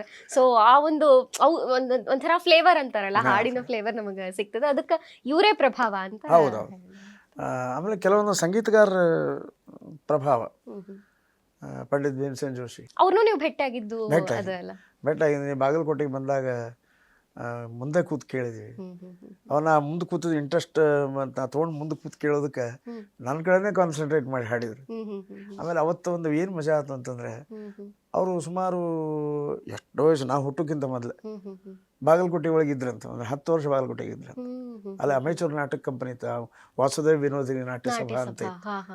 ಅಲ್ಲಿ ಅವಾಗ ಕೆರೂರು ವಾಸ್ತವಾಚಾರು, ಆಮೇಲೆ ಕೆಲವೊಂದು ಜನ ಮಂಗಳವೇಡಿ ಶ್ರೀನಿವಾಸರಾವ್ ಇವರೆಲ್ಲ ಸೇರಿಕೊಂಡು ಆಸಕ್ತರು ಸೇರಿಕೊಂಡು ವಾಸುದೇವ್ ವಿನೋದಿನಿ ನಾಟ್ಯ ಸಭಾ ಅಂತ ಮಾಡಿ ಅದರ ಮೂಲಕ ಸಂಗೀತ ನಾಟಕಗಳನ್ನು ಮಾಡೋದು. ಎಷ್ಟೋ ಹಾಡುಗಳನ್ನು ಬಿ ಜೆ ಕುಲಕರ್ಣಿ ಅವ್ರು ಹೇಳ್ತಾರೆ. ಅವರು ನಳದಮಯಂತಿ ನಾಟಕ ಮಾಡೋ ಕಾಲಕ್ಕೆ ಭೀಮಸೇನ್ ಜೋಶಿ ಅವರು ನನಗೆ ಹೇಳಿದ್ದು, ಬಾಗಲಕೋಟೆ ನಳದಮಯಂತಿ ನಾಟಕ ಮಾಡಿದ್ವಿ, ಬಿ ಜೆ ಕುಲಕರ್ಣಿ ಅಂದರೆ ಆ್ಯಕ್ಚುಲಿ ಬಿ ಜೆ ಕುಲಕರ್ಣಿ ಅವರು ನನಗೆ ವಯಸ್ಸಾಗಪ್ಪ ನಾವು ಸ್ವಲ್ಪ ಭೇಟಿ ಮಾಡಿಸು ಅಂತ ಹೇಳಿದ್ರು ನನಗೆ. ಆಯಿತು ನಾನು ಕರ್ಕೊಂಡು ಹೋಗ್ತೀನಿ ಅಂತ ಕರ್ಕೊಂಡು ಹೋಗಿದ್ದೆ. ಅವ್ರಂದ್ರು ಎಷ್ಟೋ ವರ್ಷಗಳ ಎಂದೋ ಹಿಂದಕ್ಕೆ ಮಾಡಿದ್ದು ಅವ್ನು ಗುರ್ತಾ ಹಿಡಿತಾನೆ ಇಲ್ಲೋ ಏನೋ ಅಂತ ತಿಳ್ಕೊಂಡು. ಅದು ನನಗೆ ಏನು ಆಶ್ಚರ್ಯ ಆಗಿದ್ದು ಅಂತಂದರೆ, ಈ ಬಿ ಜೆ ಕುಲಕರ್ಣಿ ಅವ್ರು ನೋಡಿದಕ್ಕೂ ಎಷ್ಟು ಸಂತೋಷಪಟ್ಟರು. ಭೀಮಸೇನ್ ಜೋಶಿ ಅವ್ರು ಬಂದು ಹಬ್ಕೊಂಡ್ಬಿಟ್ರು, ಎಲ್ಲಿದ್ದೀವೋ ಬಿಂದ ಅಂತೇಳಿ. ಅವಾಗ ಆ ದೃಶ್ಯ ನೋಡಿ ನನಗೆ ಭಾಳ ಖುಷಿ ಅನ್ನಿಸ್ತು. ಅಂದರೆ ಒಬ್ಬ ಸಂಗೀತಗಾರ ತನ್ನ ಉಪಕಾರ ಮಾಡಿದ್ರೆ ಎಂದೂ ಮರಿಬಾರ್ದು. ಆ ಸಮಯದೊಳಗೆ ಆವಾಗ ನನಗೆ ಹೇಳಿದರು, ನಳದಮಯಂತಿ ನಾಟಕ ಮಾಡೋ ಕಾಲಕ್ಕೆ ಎಷ್ಟು ಅವಾಗ ಹೆಣ್ಮಕ್ಳು ನಾಟಕದ ಪಾರ್ಟ್ ಮಾಡೋದು, ಸಿನಿಮಾದ ಪಾರ್ಟ್ ಮಾಡೋದು ಭಾಳ ಅಫೆನ್ಸ್, ಅಪರಾಧ ಅನ್ನೋ ಒಂದು ವಾತಾವರಣ ಇತ್ತು. ಆ ಸಮಯದೊಳಗೆ ಕೆಲವೊಂದು ಜನ ಕೆಟ್ಟ ನಳದಮಯಂತಿ ಹೆಣ್ಮಕ್ಳನ್ನ ಕರ್ಕೊಂಬಂದ್ಬಿಟ್ರೆ ಒಬ್ಬಕಿನ್ನ. ಆದ್ರೆ ಹೆಣ್ಮಗಳಲ್ಲ ಅಲ್ಲ, ಇವ್ರು ಬಿ ಜೆ ಕುಲಕರ್ಣಿ ಅವ್ರು ಚಂದ ಇದ್ರು. ಅವ್ರು ಸೀರೆ ಉಡಿಸ್ಬಿಟ್ರೆ ಹೆಣ್ಮಕ್ಳ ಕಥನೆ. ಅದಕ್ಕೆ ಇಲ್ಲ ಹೆಣ್ಮಕ್ಳು ಕರ್ಕೊಂಬಂದಾರಂತ ಒಬ್ರು, ಇಲ್ಲ ಗಂಡಸೇ ಹಂಗಾರಂತ ಒಬ್ರಿಗೊಬ್ರು ಆ ಕಡೆ ಬ್ಯಾಗ್ ಬಾ ಗ್ರೀನ್ ರೂಮ್ ಹೋಗಿ ನೋಡೇ ಬಿಡಂತೆ. ಒಳಗೆ ಬಂದಾಗ ಇವರು ದಮಯಂತಿ ಬೀಡಿ ಸೇರ್ಕೊತ ಕೂತಿದ್ರು. ಬೀಡಿ ಸೇರ್ಕೊತ ಕೂತ ಅದನ್ನ ನೋಡಿ ಅವ್ರಿಗೆ ಭಾಳ ಖುಷಿ ಆತಂತ. ಹಂಗೆ ಈ ದಮಯಂತಿ ರೋಲ್ಗೆ ಅಷ್ಟು ಜೀವ ತುಂಬಿದ್ದವ. ಈಗಾದರೂ ಹಂಗೆ ಇದ್ದಾನವ, ಸೀರೆ ಉಡಿಸಿದ್ರೆ ದಮಯಂತಿನ ಪಕ್ಕ ಅಂತ ತಿಳ್ಕೊಂಡು ಭೀಮಸೇನ್ ಜೋಶಿ ಅವರು ನನ್ನ ಮುಂದೆ ಹೇಳಿದ್ದು. ಆ ಸಮಯದೊಳಗೆ ನನಗೆ ಭಾಳ ಖುಷಿ. ನನಗೆ ಅವರು ಬಿಜೆನ ಭೇಟಿ ಮಾಡಿಸಿ ನಾನು ಭಾಳ ಖುಷಿ ಆತಪ್ಪ ಅಂತ ನನ್ನ ಮುಂದೆ ಹೇಳಿದ್ದು. ಮತ್ತು ಅವ್ರ ಸಂಗೀತನ ಬಿಟ್ಟು ಬೀಳೋದಕ್ಕೆ ಕೆಲವೊಬ್ಬರು ಸಂಗೀತ ಪ್ರಭಾವ. ಸಂಗೀತಗಾರನಾಗಿ ಒಬ್ಬ ಸಂಗೀತ ಕಲಿಬೇಕು ಅಂತಂದರೆ ಕೇಳಬೇಕು. ದೊಡ್ಡವರಲ್ಲಿ ಸಣ್ಣವರಲ್ಲಿ ಅದು ಬೇರೆ. ಸಣ್ಣವ್ರ ಹತ್ರ ನಮ್ಗಿಂತ ಹೆಚ್ಚು ವಿದ್ಯಾವಂತರಿದ್ರೆ ಅದನ್ನು ತೊಗೊಳಕ್ಕೆ ಪ್ರಯತ್ನ ಮಾಡಬೇಕು. ಮಲ್ಲಿಕಾರ್ಜುನ್ ಮನ್ಸೂರ್ ಅವರು ಅದ್ಭುತ ಹಾಡು. ಅದು ಏನದ ಅದು ಸಂಗೀತ ಪಾಂಡಿತ್ಯ ಪೂರ್ಣ ಗಾಯನ. ನಮ್ಮಂಥವ್ರು ಕಲೀಲಿಕ್ಕೆ ಹೋಗ್ಬೇಕು ಅಂತ ಭೀಮಸೇನ್ ಜೋಶಿ ಅವ್ರು ಹೇಳ್ಬಿಟ್ರೆ, ನಾವು ಎಷ್ಟು ಸಂಗೀತಗಾರ ಇದ್ರು ಮನ್ಸೂರ್ ಸಂಗೀತಕ್ಕೆ ಕಲೀಲಿಕ್ಕೆ ಹೋಗ್ತೀವಿ ಅಂತ ಮನ್ಸೂರ್ ಅವರು. ಆಮೇಲೆ ಒಟ್ಟು ಗಂಗೂಬಾಯಿ ಹಾನ್ಗಲ್, ಬಸವರಾಜ ರಾಜಗುರು ಅಂತೂ ಅದೇನು ಪ್ರಶ್ನೆನೇ ಇಲ್ಲ. ಅದು ಎವರ್ಗ್ರೀನ್, ಅದು ಧ್ರುವ ನಕ್ಷತ್ರ ಇದ್ದಂಗೆ. ಅದ್ಭುತ ಹಾಡು, ಭಯಂಕರ ಹಾಡು. ಅವರು ದ್ವಂದ್ವ ಗಾಯಕಿ ನಾನು ಕೇಳಿದೆ, ಕರ್ನಾಟಕ ಮತ್ತು ಹಿಂದೂಸ್ತಾನಿ ಎರಡು ಸೇರಿಸಿ ಹಾಡೋದು. ನಾವು ಕಾಲೇಜ್ ಫೈನಲ್ಗಿದ್ದಾಗ ಕರೆಸಿದ್ವಿ. ಇಷ್ಟು ಚಂದ ಹಾಡಿಬಿಟ್ರೆ ಅದ್ಭುತವಾಗಿ ಹಾಡಿದ್ರು. ಆಮೇಲೆ ಎಸ್ಪೆಷಲಿ ನನ್ನ ಸಲಾಗಿ ದಾಸರ ಪದಗಳನ್ನು ಹಾಡಿದ್ರು. ಭಾಳ ಸಂತೋಷಪಟ್ಟರು. ಭಾಳ ದೊಡ್ಡ ಆರ್ಟಿಸ್ಟ್. ಇಂಥವೆಲ್ಲ ಕೆಲವೊಬ್ಬ ಪ್ರಭಾವಿ ವ್ಯಕ್ತಿಗಳ ಸಂಗೀತ ಕೇಳಿ ನಾನು ಆ ದಿಶೆಯೊಳಗೆ ಯಾವ ಪ್ರಯತ್ನ ಮಾಡಬಾರ್ದು ಅಂತ ತಿಳ್ಕೊಂಡು ಈ ಧುಮುಕಿದ ಮೇಲೆ ಆಮೇಲೆ ನನಗೆ ಒಂದು ಅನಿಸ್ತು, ವ್ಯಾಸರಾಜರು ಒಂದು ಕಡೆ ಹೇಳ್ಯಾರ, ಕಮಲನಾಭನ ಪಾಡಿ ಪೊಗಳದ ಸಂಗೀತ ಗಾರ್ಧವರೋಧನ. ನಿಮ್ಮ ಅತ್ಯುತ್ತಮವಾದಂತಹ ಪ್ರಸಿದ್ಧವಾದಂತಹ ಹಾಡು ಗೀತೆ ಸರ್, ಅಂತರಂಗದಲ್ಲಿ ಹರಿಯ ಕಾಣದವ. ನಮಗಾಗಿ 2 ಸಲ ಹಾಡ್ಬೋದಾ ಅಂತ. ಅಂತರಂಗದಲ್ಲಿ ಹರಿಯ ಕಾಣದವ ಹುಟ್ಟು ಕುರುಡನೋ, ಸಂತತ ಹರಿಕೃಷ್ಣ ವಾರ್ತೆ ಕೇಳದವ ಜಡಮತಿ ಕಿವುಡನು. ಆಹಾ. ಅದರಲ್ಲಿ ಹರುಷದಿಂದಲಿ ನರ ಹರಿಯ ಪೂಜೆಯ ಮಾಡದವನೇ ಕೈ ಮುರಿದವನು, ಕುರುವರ ಸೂತನ ಮುಂದೆ ಕೃಷ್ಣ ಎಂದು ಕುಣಿಯದವನೇ ಕುಂಟನು. ನರಹರಿ ಚರಣೋದಕ ಧರಿಸದ ಶಿರ ನಾಯುಂಡ ಹೆಂಚೋ ಕಾಣೋ, ಸುರಬರ ಕೃಷ್ಣ ಪ್ರಸಾದವಿಲ್ಲದ ಊಟ ಸೂಕರ ಭೋಜನವೋ. ವಾಹ್. ಜರೆ ಪುಟ್ಟು ಮರಣವ ತೊಡೆವ ಸುಧೆಯ ಬಿಟ್ಟು ಸುರೆಯ ಸೇವಿಸಬೇಡವೋ, ಸುರಧೇನುವಿರಲಾಗಿ ಸೂಕರ ಮೊಲೆ ಹಾಲು ಕರೆದು ಕುಡಿಯಬೇಡವೋ.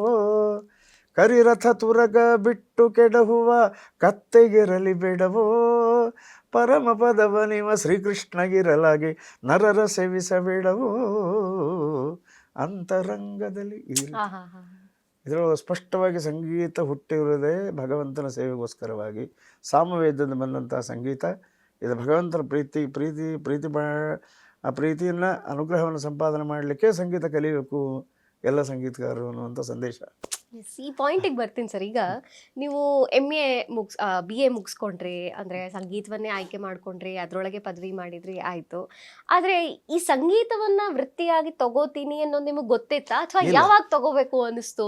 ಮತ್ತೆ ಇದ್ರ ಜೊತೆಗೆ ನಿಮ್ಮ ಮನೆಯೊಳಗಿನ ಸಪೋರ್ಟ್ ಇದಕ್ಕೆ ಹೆಂಗಿತ್ತು? ಮನೆಯೊಳಗಿನ ಸಪೋರ್ಟ್ ಅಂತಂದ್ರೆ ಅವರು ಹೇಳೋದು, ಅವ್ರು ನಮ್ಮನ್ನ ಅಣ್ಣ ಅವರೆಲ್ಲ ಬೈತಾರೆ, ಸಂಗೀತಕ್ಕೆ ಬೆನ್ನು ಹತ್ತಿರ ಏನಾಗೋದಪ್ಪ ನಿನಗೆ, ಏನು ಸಿಗ್ತದೆ, ನೀ ಪ್ರಸಿದ್ಧ ಆದಮೇಲೆ ನಿನಗೊಂದು ಹೆಸರಾದ್ಮೇಲೆ ಒಂದು ಶಾಲೆ ಹೊದಿಸಿ ಮುಗಿದು ಬಿಡ್ತಾರೆ, ಅಲ್ಲಿಗೆ ಮುಗೀತು ಸಂಗೀತ. ಆವಾಗಿನ ವಾತಾವರಣ ಹಂಗೆ ಇತ್ತು. ಈಗಿನಷ್ಟು ಸಂಗೀತಕ್ಕೆ ಪ್ರೋತ್ಸಾಹ ಇದ್ದಿದ್ದಿಲ್ಲ. ಆವಾಗ ಆಯ್ತು, ನಾನು ನೌಕರಿಗೆ 3-4 ಸಲ ಪ್ರಯತ್ನ ಮಾಡಿದೆ. ಭದ್ರಾವತಿ ಆಕಾಶವಾಣಿಗೆ ಅನೌನ್ಸರ್ ಸೆಲೆಕ್ಟ್ ಆಗಿತ್ತು, ಅದು ಆರ್ಡರ್ ಬರಲಿಲ್ಲ. ಗುಲ್ಬರ್ಗ ಆಕಾಶವಾಣಿದು ಬರಲಿಲ್ಲ. ಆಮೇಲೆ ಗ್ರಾಮೀಣ ಬ್ಯಾಂಕಿಗೆ ಆಗಿತ್ತು, ಅದು ಬರಲಿಲ್ಲ. ಯಾವ ಆರ್ಡರ್ ಬರಲಿಲ್ಲ. ಭಾಳ ನಿರಾಶೆ ಆಯ್ತು. ಇದು ಏನಪ್ಪ ಇದು, ಈ ಥರ ಮನೆಯೊಳಗೆ ವಾತಾವರಣ ಸರಿ ಇಲ್ಲ, ಏನು ನನ್ನ ಸಂಗೀತ ಏನಾಗ್ತದೇನಪ್ಪ ಅಂತ ಅನ್ನೋಷ್ಟು ಮಟ್ಟಿಗೆ ಎಲ್ಲ ನೌಕರಿಗೆ ಪ್ರಯತ್ನ ಮಾಡಿದ್ದು ಖರೇನ. ಆದ್ರೆ ಯಾವ ನೌಕರಿನೂ ಸಿಗಲಿಲ್ಲ. ಬೇರೆ ಬೇರೆ ನೌಕರಿಗೆ ಭಾಳ ಪ್ರಯತ್ನ ಮಾಡಿದ್ದೆ, ಭಯಂಕರ ಪ್ರಯತ್ನ ಮಾಡಿದ್ದೆ. ನಾನು ಡಿಗ್ರಿ ಮುಗಿದ ಮೇಲೆ 1 ವರ್ಷ ನಾನು ನವೋದಯ ಸ್ಕೂಲಕ್ಕೆ ಮ್ಯೂಸಿಕ್ ಟೀಚರ್ ಅಂತ ಕೆಲಸ ಮಾಡಿದೆ. ಆದ್ರೆ ಅವರು ಪರ್ಮನೆಂಟ್ ಮಾಡೋದಿಲ್ಲ ಅಂತ ಹೇಳಿದ್ರು. ಮಾಡೋದಿಲ್ಲ ಅಂದ್ಕೊಂಡು ನಾನು ಹಿಂದಕ್ಕೆ ಸರ್ಕೊಂಡು. ಅವೆಲ್ಲ ನನ್ನ ಕೈ ಕಲಿತು ಹುಡುಗರು ಎಲ್ಲರೂ SPO DC ಆಗ್ಯಾರ, ಅವ್ರು ಭೇಟಿ ಆಗ್ತಿರ್ತಾರೆ, ಬರ್ತಿರ್ತಾರೆ ಮನೆಗೆ.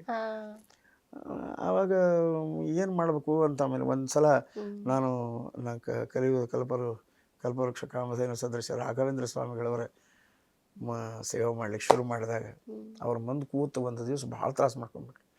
ನನಗೆ ಏನು ಈ ಥರ ಎಲ್ಲ ಕಡೆ ಕೈ ಹಾಕಿದಲ್ಲಿ ನೆಗೆಟಿವ್ ಬಂದಾಗ ಮತ್ತು ನಾ ಹೆಂಗೆ ಮಾಡ್ಬೇಕು, ಏನು ಮಾಡಬೇಕು, ಏನಾದರೂ ಇದಕ್ಕೊಂದು ಹಾದಿ ಆಗಬೇಕು. ಹಾದಿ ಆಗದೇ ಇದ್ದರೆ ನಾ ಇಲ್ಲಿ ಇದ್ದು ಈ ಪ್ರಪಂಚದೊಳಗೆ ಇದ್ದು ಒಂಥರ ಇರ್ಲಾರ್ದಂಗೆ ಅಂತ ಭಾಳ ತ್ರಾಸು ಮಾಡ್ಕೊಂಡೆ. ಬೆಳಗಿನ ಜಾವ ಈ ನಮ್ಮ ಥರ ಇಲ್ಲ ಗೊತ್ತಿಲ್ಲ ಜನ, ಅದು ನನಗೆ ಆದ ಅನುಭವ. ಬೆಳಗಿನ ಜಾವ 4 ಗಂಟೆಗೆ ಸ್ವಪ್ನದಲ್ಲಿ ಮಂತ್ರಾಲಯಕ್ಕೆ ಹೋದಂಗೆ ಆಯಿತು. ರಾಘವೇಂದ್ರ ಸ್ವಾಮಿಗಳು ಬೃಂದಾವನ ಎದುರಿಗೆ ನಿಂತೀನಿ, ಬಂಗಾರದ ಕವಚ ಹಾಕಿದ್ರು.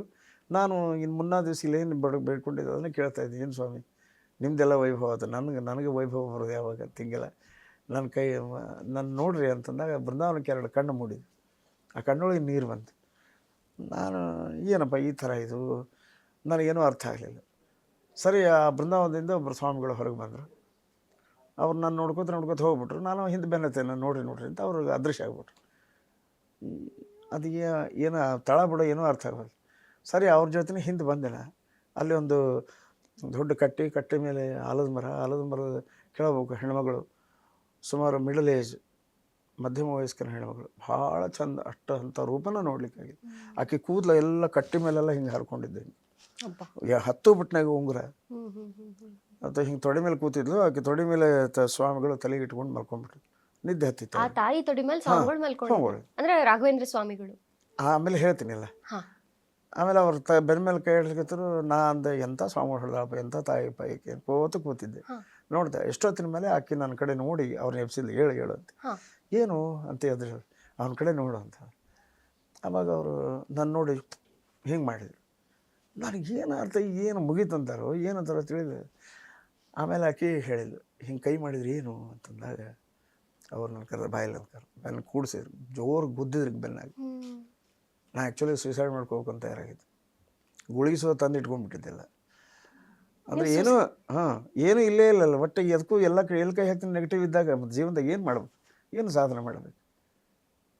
ಆ ಸಮಯದೊಳಗೆ ಅವ್ರ ಮಾತುಗಳು ಅಲ್ಲಿ ಅದಕ್ಕೆ ಅಲ್ಲಿ ಏನರ ಟೇಪ್ ರೆಕಾರ್ಡರ್ ಇತ್ತು ರೆಕಾರ್ಡ್ ಮಾಡ್ಕೊಂಡ್ಬಿಡ್ತಿದ್ದೆ. ಅಂಥ ಮಾತುಗಳನ್ನು ಇಲ್ಲಿ ಮಸ್ತಕದೊಳಗೆ ಪ್ರಿಂಟ್ ಆಗಿವೆ. ಏನಂತಂದರೆ, ಸಾಹಿತ್ಯ ಮಗನೇ, ಸಾಯಲಿಕ್ಕೆ ಯಾರು ಕೊಟ್ಟಾರ ನಿನಗೆ ಅಧಿಕಾರ? ಏನು ಮಾತುಗಳು, ಅತ್ಯದ್ಭುತವಾದಂಥ ಮಾತುಗಳು. ಅಬ್ಬಾ. ಸಾಯಲಿಕ್ಕೆ ಯಾರು ಕೊಟ್ಟಾರ ನಿನಗೆ ಅಧಿಕಾರ? ದೇವರಿದ್ದಾನೆ, ನಾ ಎಲ್ಲ ಇದ್ದೀನಿ, ನಾ ಸಂರಕ್ಷಣೆ ಮಾಡ್ತೀನಿ ಅಂಥೇಳಿ ಹೋಗಿ ಎಲ್ಲ ಹೊರಗೆ ಹೋಗಿ ಗುಳಿಗೆ ಅವನಂತೆ. ಇದು ಅಗದಿ ನಡೆದಂಗೆ ಹೂವು ಇದ್ರಿ ಪಟ್ನ ಎಚ್ಚರ 5 ಗಂಟೆ ಆಗಿತ್ತು. ಆಮೇಲೆ ಗುಳಿಗೆ ಬಾಟ್ಲಿಗೆ ಹೊರಗೆ ಹೋಗೋದು. ಆವಾಗ ನನಗೊಂದು ಕಾನ್ಫಿಡೆನ್ಸ್, ನಾನು ಬದುಕ್ತೀನಿ, ನಾನು ಎಲ್ಲರ ಜೊತೆಗೆ ಇರ್ತೀನಿ ಅಂತ. ಅವಾಗೇನು ನಾನು ಸ್ಟಾರ್ಟ್ ಮಾಡಿದ್ದೆ. ಆಮೇಲೆ ಆ ತಿರುಗಿ ನೋಡಲೇ ಇಲ್ಲ. ಮುಂದೆಲ್ಲ ಚಲೋ ಹಾಕೋದು ಬಂದ್ಬಿಡ್ತೀನಿ. ಇವತ್ತಿನವರೆಗೂ ಇವತ್ತಿನ ಅಗದಿ ಆರಾಮ ಇದ್ದೀನಿ. ಎಲ್ಲ ನಾಲ್ಕು ಗೌರವದಿಂದ ಇದ್ದೀನಿ. ಹೊಟ್ಟೆ ತುಂಬ ಊಟ ಮಾಡ್ಕೊಂಡು ಮೈ ತುಂಬ ಬಟ್ಟೆ ಹಾಕೊಂಡು ಹೆಂಡತಿ ಮಕ್ಕಳ ಜೊತೆ ಆರಾಮಿದ್ದೀನಿ ಅಂತಂದರೆ ಅದು ಅವ್ರದ್ದೇ ರಾಯರದ ಅನುಗ್ರಹನೇ, ಎರಡನೇ ಮಾತಿಲ್ಲ. ನಮ್ಮ ಉತ್ತರಾದಿ ಮಠದ ಸ್ವಾಮಿಗಳು ಸತ್ಯಬ್ರಹ್ಮೋದ್ರು ಹೇಳ್ತಿದ್ರು, ಅವ್ರು ಹೇಳಿದ ಮಾತು, ರಾಯರ ಅನುಗ್ರಹ ಅಂತಂದ್ರೆ 33 ಕೋಟಿ ದೇವತೆಗಳ ಅನುಗ್ರಹ ಆಗ್ತದೋ ಉತ್ಸಾಹ ಅಂತ. ಅಂದ್ರೆ ಆ ದಿನ ಇನ್ನೇನು ನಾನು ಸಾಯ್ಬೇಕು ಅಂತ ಗುಳಿಗೆ ತಂದು ಇಟ್ಕೊಂಡವ್ರು ನೀವು ಕನ್ಸು ಬಿದ್ದದ್ದು ನಿಮಗೆ ರಾಯರು? ಹೌದು ಹೌದು, 100ಕ್ಕೆ 100. ಯಾರು ರಾಯರು ಇದ್ದಾರೆ ಇಲ್ಲ ಅಂತ ಅನುಭವ ನಾನು ಉದಾಹರಣೆ ಅದು. ಆಮೇಲೆ ನನಗೇನು ಸಮಸ್ಯೆ ಬಂದರೂ ಅವ್ರು ನೆನೆಸ್ಬಿಟ್ರೆ ಸಾಕು, ಎಲ್ಲ ಸಮಸ್ಯೆಗಳು ತಕ್ಷಣ ಪರಿಹಾರ. ಏನು ಇವತ್ತಿನವರೆಗೂ ಅದಕ್ಕೆ ನಾನು ಎಲ್ಲರಿಗೂ ಹೇಳೋದು, ನಮ್ಮ ಸ್ನೇಹಿತರಿಗೆ, ಸಂಗೀತಗಾರರಿಗೆ, ರಾಯರನ್ನ ಮೆಚ್ಚಿರಿ, ರಾಯರ ಮೇಲೆ ವಿಶ್ವಾಸ ಇಡ್ರಿ, ದೇವ್ರ ಮೇಲೆ ವಿಶ್ವಾಸ ಇಡ್ರಿ. ಯಾವುದೇ ದೇವರಾಗಲಿ ದೇವ್ರ ಮೇಲೆ ವಿಶ್ವಾಸ ಇಟ್ಬಿಟ್ರೆ ನಾವು ಏನು ಅಂದ್ಕೋತೀವಿ ಅದಕ್ಕಿಂತ ಹೆಚ್ಚು ಮಾಡ್ತಾನೆ ದೇವ್ರು. ನಾವು ಮಾಡೋದೇ ಇಲ್ಲ, ಏನು ಮಾಡ್ತೀವಿ? ಸ್ನಾನ ಮಾಡಿ ಒಂದು ಸಂಧ್ಯಾ ವಂದನೆ ಮಾಡ್ಲಿಕ್ಕೆ ಏನಾಗ್ತದೆ ನಮಗೆ? ಅದಕ್ಕೆ ಟೈಮ್ ಎದುರಿಗೆ ಕೂತು ಬೇಕಾದಷ್ಟು ನಮ್ಮ ಮನಸ್ಸಿಗೆ ಮನೋರಂಜನೆ ಬೇಕಾದಷ್ಟು ಮಾಡ್ಕೋತೀವಿ. ಆದರೆ ದೇವರಿಗೆ ನಮಸ್ಕಾರ ಮಾಡ್ಲಿಕ್ಕೆ ಆಗೋದಿಲ್ಲ, ಟೈಮ್ ಇರೋದಿಲ್ಲ ಅಂತೀವಿ. ಟೈಮ್ ಇರೋದಿಲ್ಲ ಅಂತೀವಿ. ಅದು ಅಲ್ಲ ಆ್ಯಕ್ಚುಲಿ. ನಾನು ಹಿಂಗಂದ ನನಗೆ ಅನುಭವ ಆಗಿದ್ದು. ಈಗ ನಾನು ಭಾಳ ಆರಾಮಿದ್ದೀನಿ, ಏನೂ ತೊಂದರೆ ಇಲ್ಲ. ಎಲ್ಲ ಸಾಕಷ್ಟು ಜಗತ್ತಿನ ತುಂಬ ಅಡ್ಡಾಡೀನಿ. ಹರಿದಾಸರು ನಮಗೆ ಸಂಪೂರ್ಣ ಅನುಗ್ರಹ ಮಾಡ್ಯಾರ. ಎಸ್ಪೆಷಲಿ ನಮ್ಮ ಬಾಗಲಕೋಟೆ ಪ್ರಸನ್ನ ವೆಂಕಟದಾಸರು, ಅವರು ಅದ್ಭುತ. ಅವ್ರದಂತೂ ಅನಾಹುತ. ಅವರು ಈಗ ಅಂದ್ರೆ ರಾಯರು ಒಬ್ಬೊಬ್ಬರಿಗೆ ಒಂದೊಂದು ರೀತಿ ಅನುಗ್ರಹ ಮಾಡ್ತಾರ ಅಂತ ಕೇಳ್ತೀವಿ. ಕೆಲವರಿಗೆ ಆ ಅನುಭವಗಳು ನೀವು ಹೇಳ್ತಿದ್ದಾಗ ಈಗ ಆ ಕನಸು ಬಿದ್ದು ನೆಕ್ಸ್ಟ್ ಡೇ ಇಂದ ನಿಮ್ಮ ವೃತ್ತಿ ಜೀವನನೇ ಪೂರ್ತಿ ಪೂರ್ಣ ಬದಲೇ ಆಗೋದು. ಆಮೇಲೆ ಎಲ್ಲೆಲ್ಲ ಆಫರ್ಸ್ ಬರ್ಲಿಕ್ಕೆ ಸಿಗ್ತು, ಕಾರ್ಯಕ್ರಮಗಳು ಬರಲಿಕ್ಕೆ ಶುರು ಆದವು. ಅವ್ಯಾಹತವಾಗಿ ನಾ ಇವತ್ತಿನವರೆಗೂ ನಾನ್ ಸ್ಟಾಪ್ ಇಲ್ಲ ಅನ್ನೋ ಕೂಡೋಂಗಿಲ್ಲ. ಇಲ್ಲ ಹಿಂಗೆ 4 ದಿವಸ ಆರಾಮಿರೋದಕ್ಕೆ ಮತ್ತೆ ಈ ಫೋನ್ ಬರೋದು, ಬಂದ್ಬಿಡ್ರಿ. ಕರೆಕ್ಟ್. ಇದರ ಜೊತೆಗೆ ನಿಮ್ಮ ಕುಟುಂಬ ಜೀವನ ಶುರುವಾಗಿದ್ದು, ಮದುವೆ ಆಗಿದ್ದು 1989 ನನ್ನ ಮದುವೆ ಆಗಿದ್ದು. ಅದು ನಾನು ಮದುವೆ ಒಲ್ಲೆ ಅಂತಿದ್ದೆ. ನಂದು ಏನು ಸಂಪಾದನೆ ಇಲ್ಲ, ಏನಿಲ್ಲ. ನಾನು ಮದುವೆ ಮಾಡಿ ಏನು ಮಾಡ್ತೀರಿ? ನಮ್ಮ ಅಣ್ಣಂದು ನಮ್ಮ ಎಲ್ಲ ಇಲ್ಲ, ಅದು ಮದುವೆ ಮಾಡ್ಕೊಂಡ್ಮೇಲೆ ಸರಿ ಆಗ್ತದೆ ಅಂತ ತಿಳ್ಕೊಂಡು ಮಾಡಿ, ಅದು ರಾಘವೇಂದ್ರ ಸ್ವಾಮಿ ಮಠದಾಗಿದ್ದ ಹುಡುಗಿನೇ ಮದುವೆ ಮಾಡಿ. ಆ್ಯಕ್ಚುಲಿ ಅಲ್ಲೇ ಬಂದು ಅವ್ರದ್ದು ಅಲ್ಲೇ ಸೀತಿಮಣಿ ಅಂತ ಅಲ್ಲಿದ್ದು ಬಂದು ಅಲ್ಲಿದ್ದರು. ಆಯಿತು, ಏನೋ ದೈವ ಸಂಕಲ್ಪ ಆತನ ರಾಯರಿಗೆ ಅದನ್ನೇ ಆತ ನಿಮ್ಮ ಮನಸ್ಸಿಗೆ ಬಂದದ, ನಿಮ್ಮ ಸನ್ನಿಧಾನದಾಗ ಆಗಿದೆ, ನೀವೇ ಏನು ಮಾಡ್ತೀರಿ ಮಾಡಿರಿ. ಆದರೆ ನನ್ನ ಲೈಫಿಗೆ, ನಿಜವಾದ ಲೈಫಿಗೆ ಇನ್ನೊಂದು ಲೈಫ್ ಕೊಟ್ಟಾಕಿ. ಪ್ರತಿಯೊ ಎಲ್ಲ ಕಾರ್ಯಕ್ರಮಗಳಲ್ಲೂ ಈ ರೀತಿ ಮಾಡಿರಿ ಸಲಹೆ ಸೂಚನೆಗಳನ್ನು ಕೊಡೋದು. ಆತ ಯಾವುದಕ್ಕೂ ಧೈರ್ಯ ಕಳ್ಕೊಳ್ಳೋರು ಹಿಂಗೆಲ್ಲ. ಆದರೆ ಸಂಪೂರ್ಣವಾಗಿ ಮತ್ತೆ ಆಕೆ ಅಪಾರವಾದ ದೈವಭಕ್ತಿ. ಹಿಂಗೆ ಎಷ್ಟೋ ಸೇವೆ ಮಾಡಿ ಮದುವೆ ಆದ್ಮೇಲೂ ನಿಮ್ಮ ಕಷ್ಟಗಳು ಮುಂದುವರೆದಿದ್ದು? ಸ್ವಲ್ಪ ಮುಂದುವರೆದು, ಸ್ವಲ್ಪ ದಿವಸ. ನಮ್ಮ ದೊಡ್ಡ ಹುಡುಗ ಹುಟ್ಟೋ ತನಕ ಸ್ವಲ್ಪ ಕಷ್ಟಗಳೇ ಇತ್ತು. ಆದ್ರೆ ಯಾವುದಕ್ಕೂ ಕೊರತೆ ಏನಿದೆಯಲ್ಲ, ಏನೋ ಒಂದು ಆಗ್ತಿತ್ತು. ಆದ್ರೆ ಈಗ ಹಂಗೆ, ಈಗ ಬೇಕಾದಷ್ಟು ಸಮಸ್ಯೆ ಬಂತು. ಆಮೇಲೆ ಮೇಲಿನ ಮೇಲೆ ಎಲ್ಲ ಪ್ರೊಡ್ಯೂಸರ್ಸ್ ಬಂದರು. ಆಮೇಲೆ ಕ್ಯಾಸೆಟ್ಗಳದು ಸುಮಾರು ಈಗ ಒಂದು 100 ತನಕ ಬಂದಾವೆ. 100 ತನಕ ಆಗಿರ್ಬೋದು. ನನಗೆ ಅದರಲ್ಲಿ ಮೈಲಿಗೆಲ್ಲು ಸೃಷ್ಟಿಸಿದ್ದು ಅಂದ್ರೆ ಹರಿಕಥಾಮೃತ ಸಾರ್.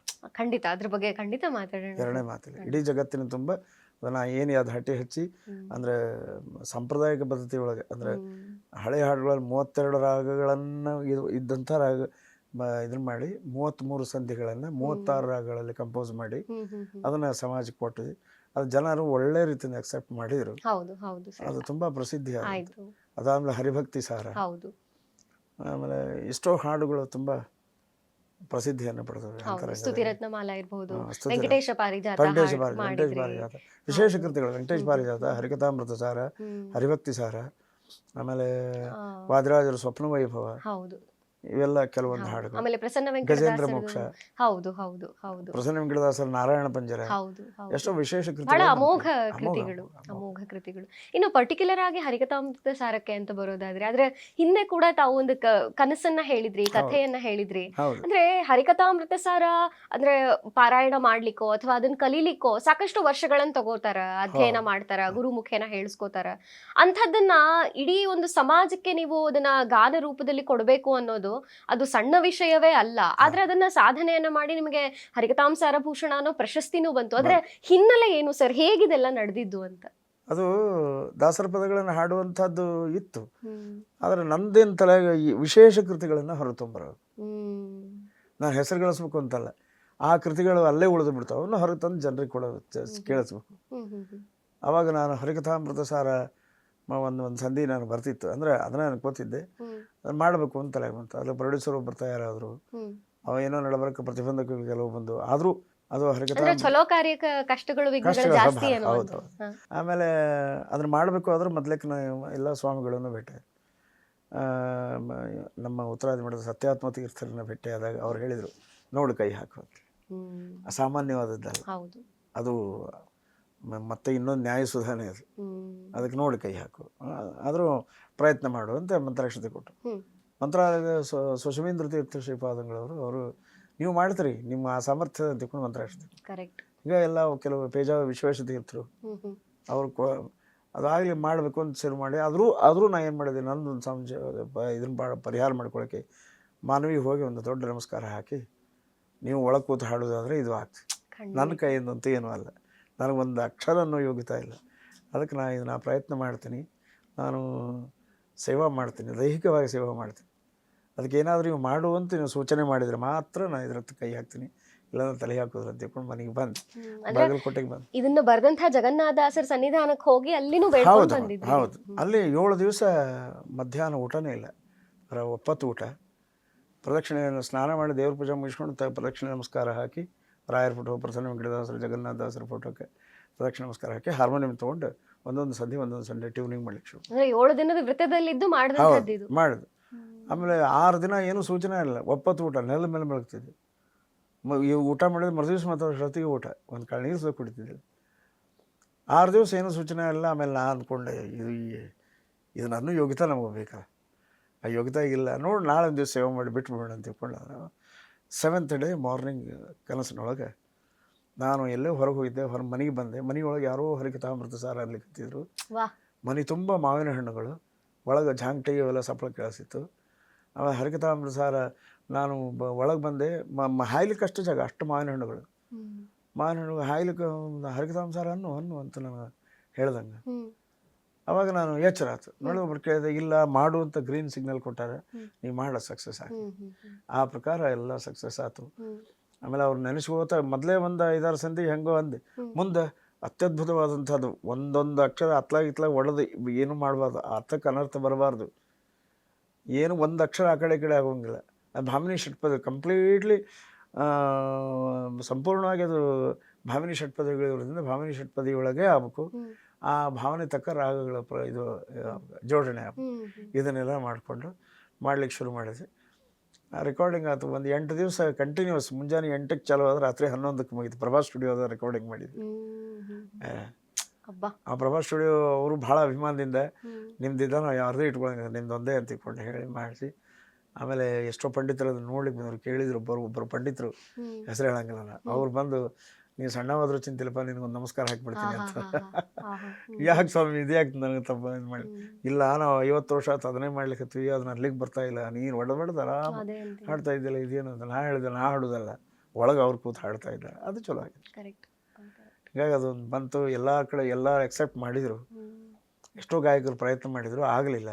ಅದು ನಮ್ಮ ಭಾಗ್ಯ, ನಮ್ಮ ಹಿರಿಯರು ಮಾಡಿದ ಪುಣ್ಯ, ರಾಯರ ಅನುಗ್ರಹದಿಂದ ಅದು ಸಂಪೂರ್ಣವಾಗಿ ಆಗಿ ಜನ ಎಲ್ಲ ಅಂತ ಇದ್ದಾರೆ. ಅವರೆಲ್ಲ ಎಲ್ಲೋ ಒಂದು ಕಡೆ ನಾ ಕಾರ್ಯಕ್ರಮಕ್ಕೆ ಹೋದಾಗ ಒಂದು 45 ಜನ ಹೆಣ್ಮಕ್ಳನ್ನ ಕರ್ಕೊಂಡು ಹೋಗಿ ನಾನು ಹೆಂಗೆ ಹರಿಕಥಾಮೃತ ಹೇಳೀನಿ ಹಾಗೆ ಅದೇ ರೀತಿ ಅಂತ ತೋರಿಸಿದ್ರು. ನನಗೆ ಅದು ಬಹಳ ಖುಷಿ ಅನ್ನಿಸ್ತು. ಇದು ಜಗತ್ತಿನಾದ್ಯಂತ ಜಾತಿ ಮತ ಇಲ್ಲೇ ಇಲ್ಲ, ಎಲ್ಲರೂ ಅನ್ಬೋದು. ದೊಡ್ಡ ಕಾರುಣ್ಯ ಅದು ಹರಿಕಥಾಮೃತ ಸಾರದು. ಅಂದ್ರೆ ಭಗವಂತನ ಅಸ್ತಿತ್ವ, ಜೀವಾತ್ಮರ ಅಸ್ತಿತ್ವ, ಅದು ಏನು ಸ್ಪಷ್ಟವಾಗಿ ನಿರೂಪಣೆ ಮಾಡ್ಯಾರ.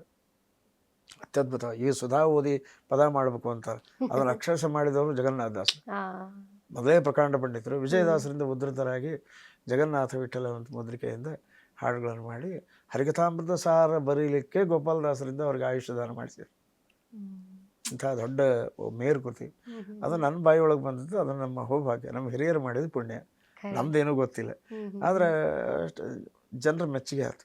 ನೋಡಿದ ಏನು ಇವನು ನಿನ್ನೆ ಇಲ್ಲಿ ಬೆಂಗಳೂರಲ್ಲಿ ವಿಶ್ವೇಶ ತೀರ್ಥ ಆರಾಧನೆಗೆ ಹೋದಾಗ ಎಲ್ಲ ಜನ ಅದನ್ನಂತ ಹರಿಕಥಾಮೃತ ಸಾರ ಇವತ್ತೇನು ನಾವು ಅಂತ ಇದ್ವಿ ಅಂದ್ರೆ ಅದು ನಿಮ್ಮ ಪುಣ್ಯ ಅಲ್ಲ, ನಮ್ಮ ಪುಣ್ಯ ಅಲ್ಲ, ಹರಿದಾಸರ ಪುಣ್ಯ.